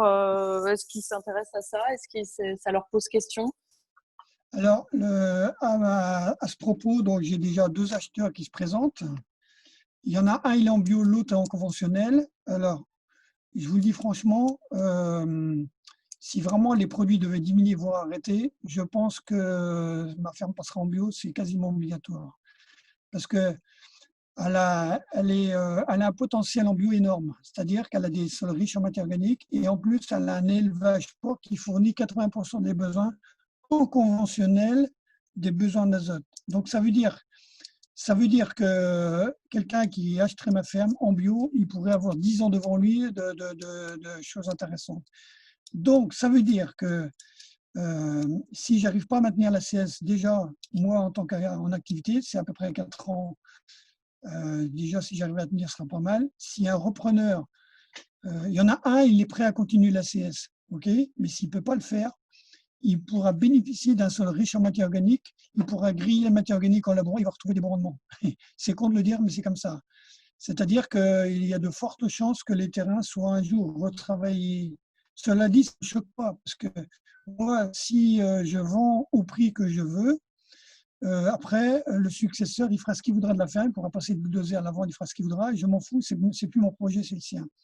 Mais il y a ce risque-là. Le risque est là, c'est que si on a une baisse des outils, l'outil chimique étant important, même si on cherche à diminuer, on ne peut pas le supprimer en ACS si c'est possible. Si ça arrivait, il est clair que la ferme sera retravaillée parce qu'il n'y aura plus que le travail du sol pour désherber.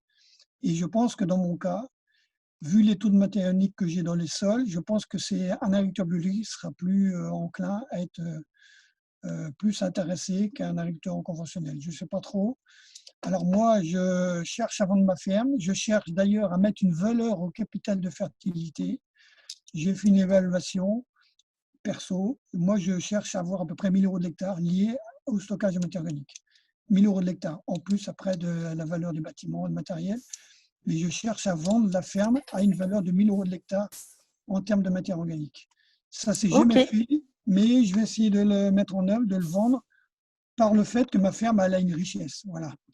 Et puis, on voit derrière toi le petit panneau au cœur des sols. Donc, tu es labellisé au cœur des sols. Donc, voilà, ça sera peut-être une piste. Mais je te remercie, Jackie. C'était les questions donc, qu'il y avait pour toi. Est-ce qu'Alicia, tu as repris ton micro ou pas? Testons. Non, ça ne marche pas. Tu peux pas, parce qu'on voit tu as ton micro qui est coupé là. Rémi, avec l'ordi. C'est Rémi qui devrait essayer de l'enlever, non? Voilà, c'est bon. Vas-y. Oui, mais du coup. Ça y est. C'est bon, on t'entend. Bon, mais j'enlève le téléphone. Hein. Ouais. Allô? Oui, c'est tout bon. Vas-y, tu peux reprendre la main.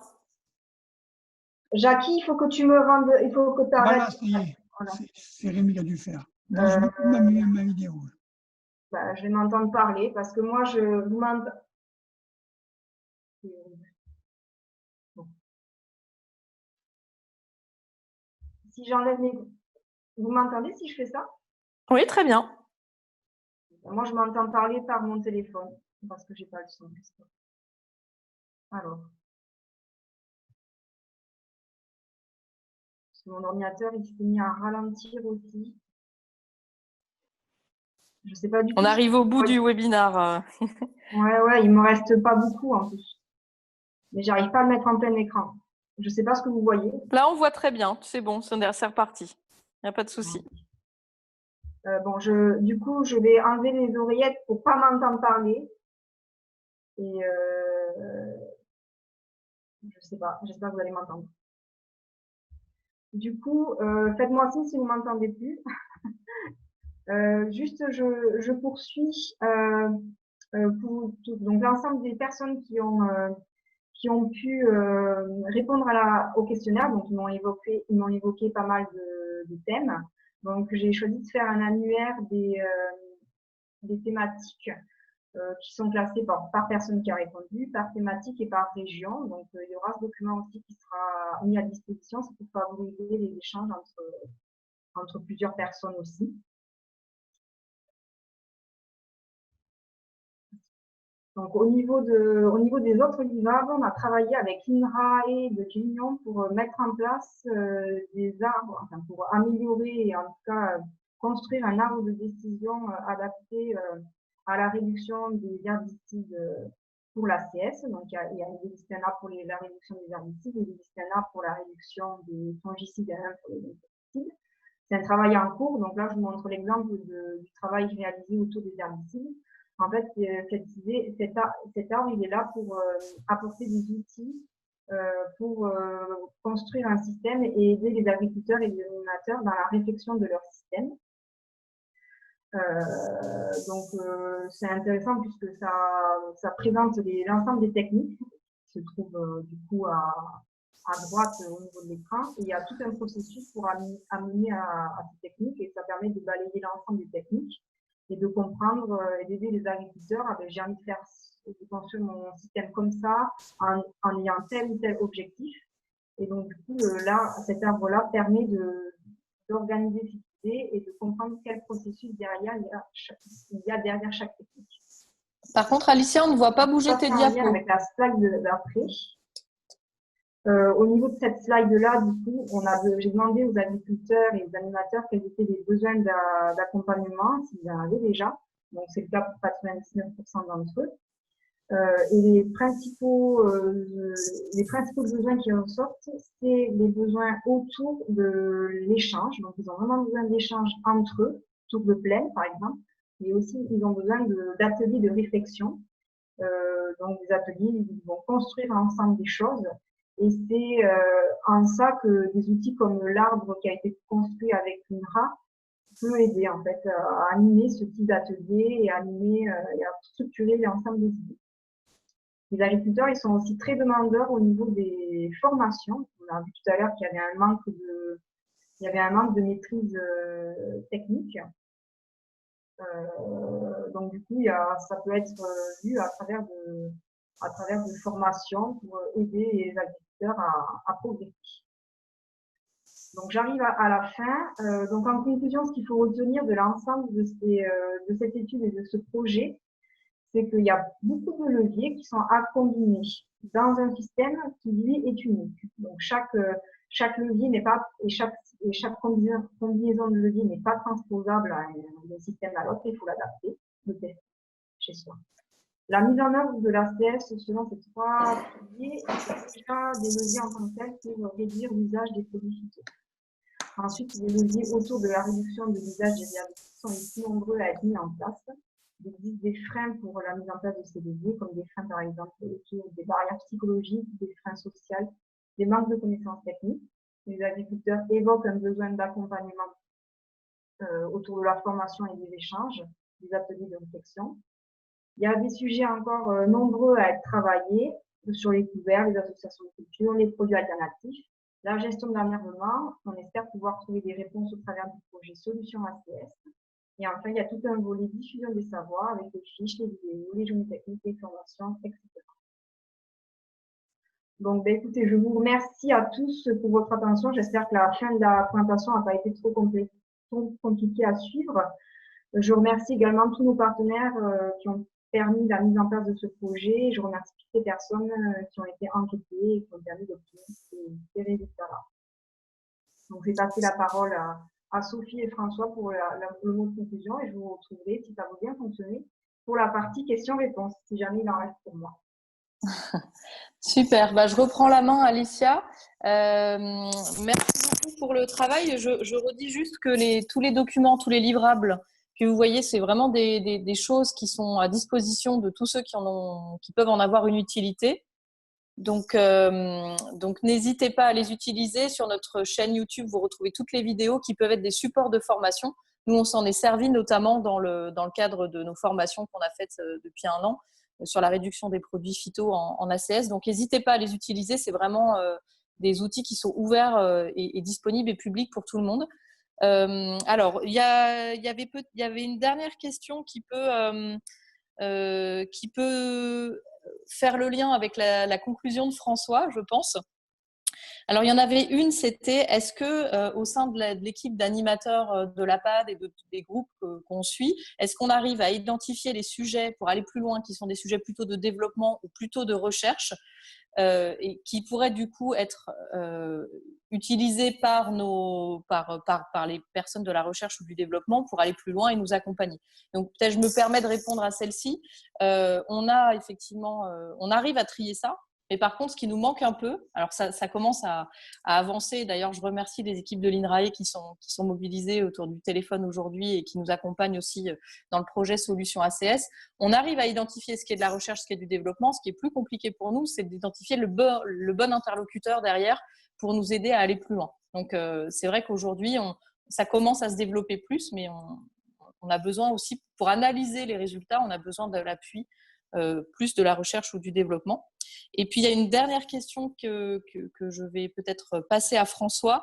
Il y a une question autour des essais. Tout à l'heure, Alicia disait qu'il y avait une difficulté, peut-être un manque de recherche autour de cette thématique-là des produits phyto en ACS et de la réduction des produits phyto en ACS. Et Stéphane Cordeau de l'INRAE demandait est-ce que les agriculteurs en ACS voient d'un bon œil des projets comme celui qui est mené par exemple sur la plateforme de Dijon, d'essais en ACS sans aucun produit phyto. Voilà. Quelle est la perception des agriculteurs, de l'APAD ou autres, de ceux qu'on interroge sur ce sujet-là? Alors, je ne sais pas si François, tu es toujours là. Oui, je suis toujours là. J'espère voilà. que vous m'entendez. Tu n'es pas parti dans tes moissons parce que je sais que tu trépignes. C'est gentil. Ouais, je n'ai pas terminé mes moissons, donc voilà.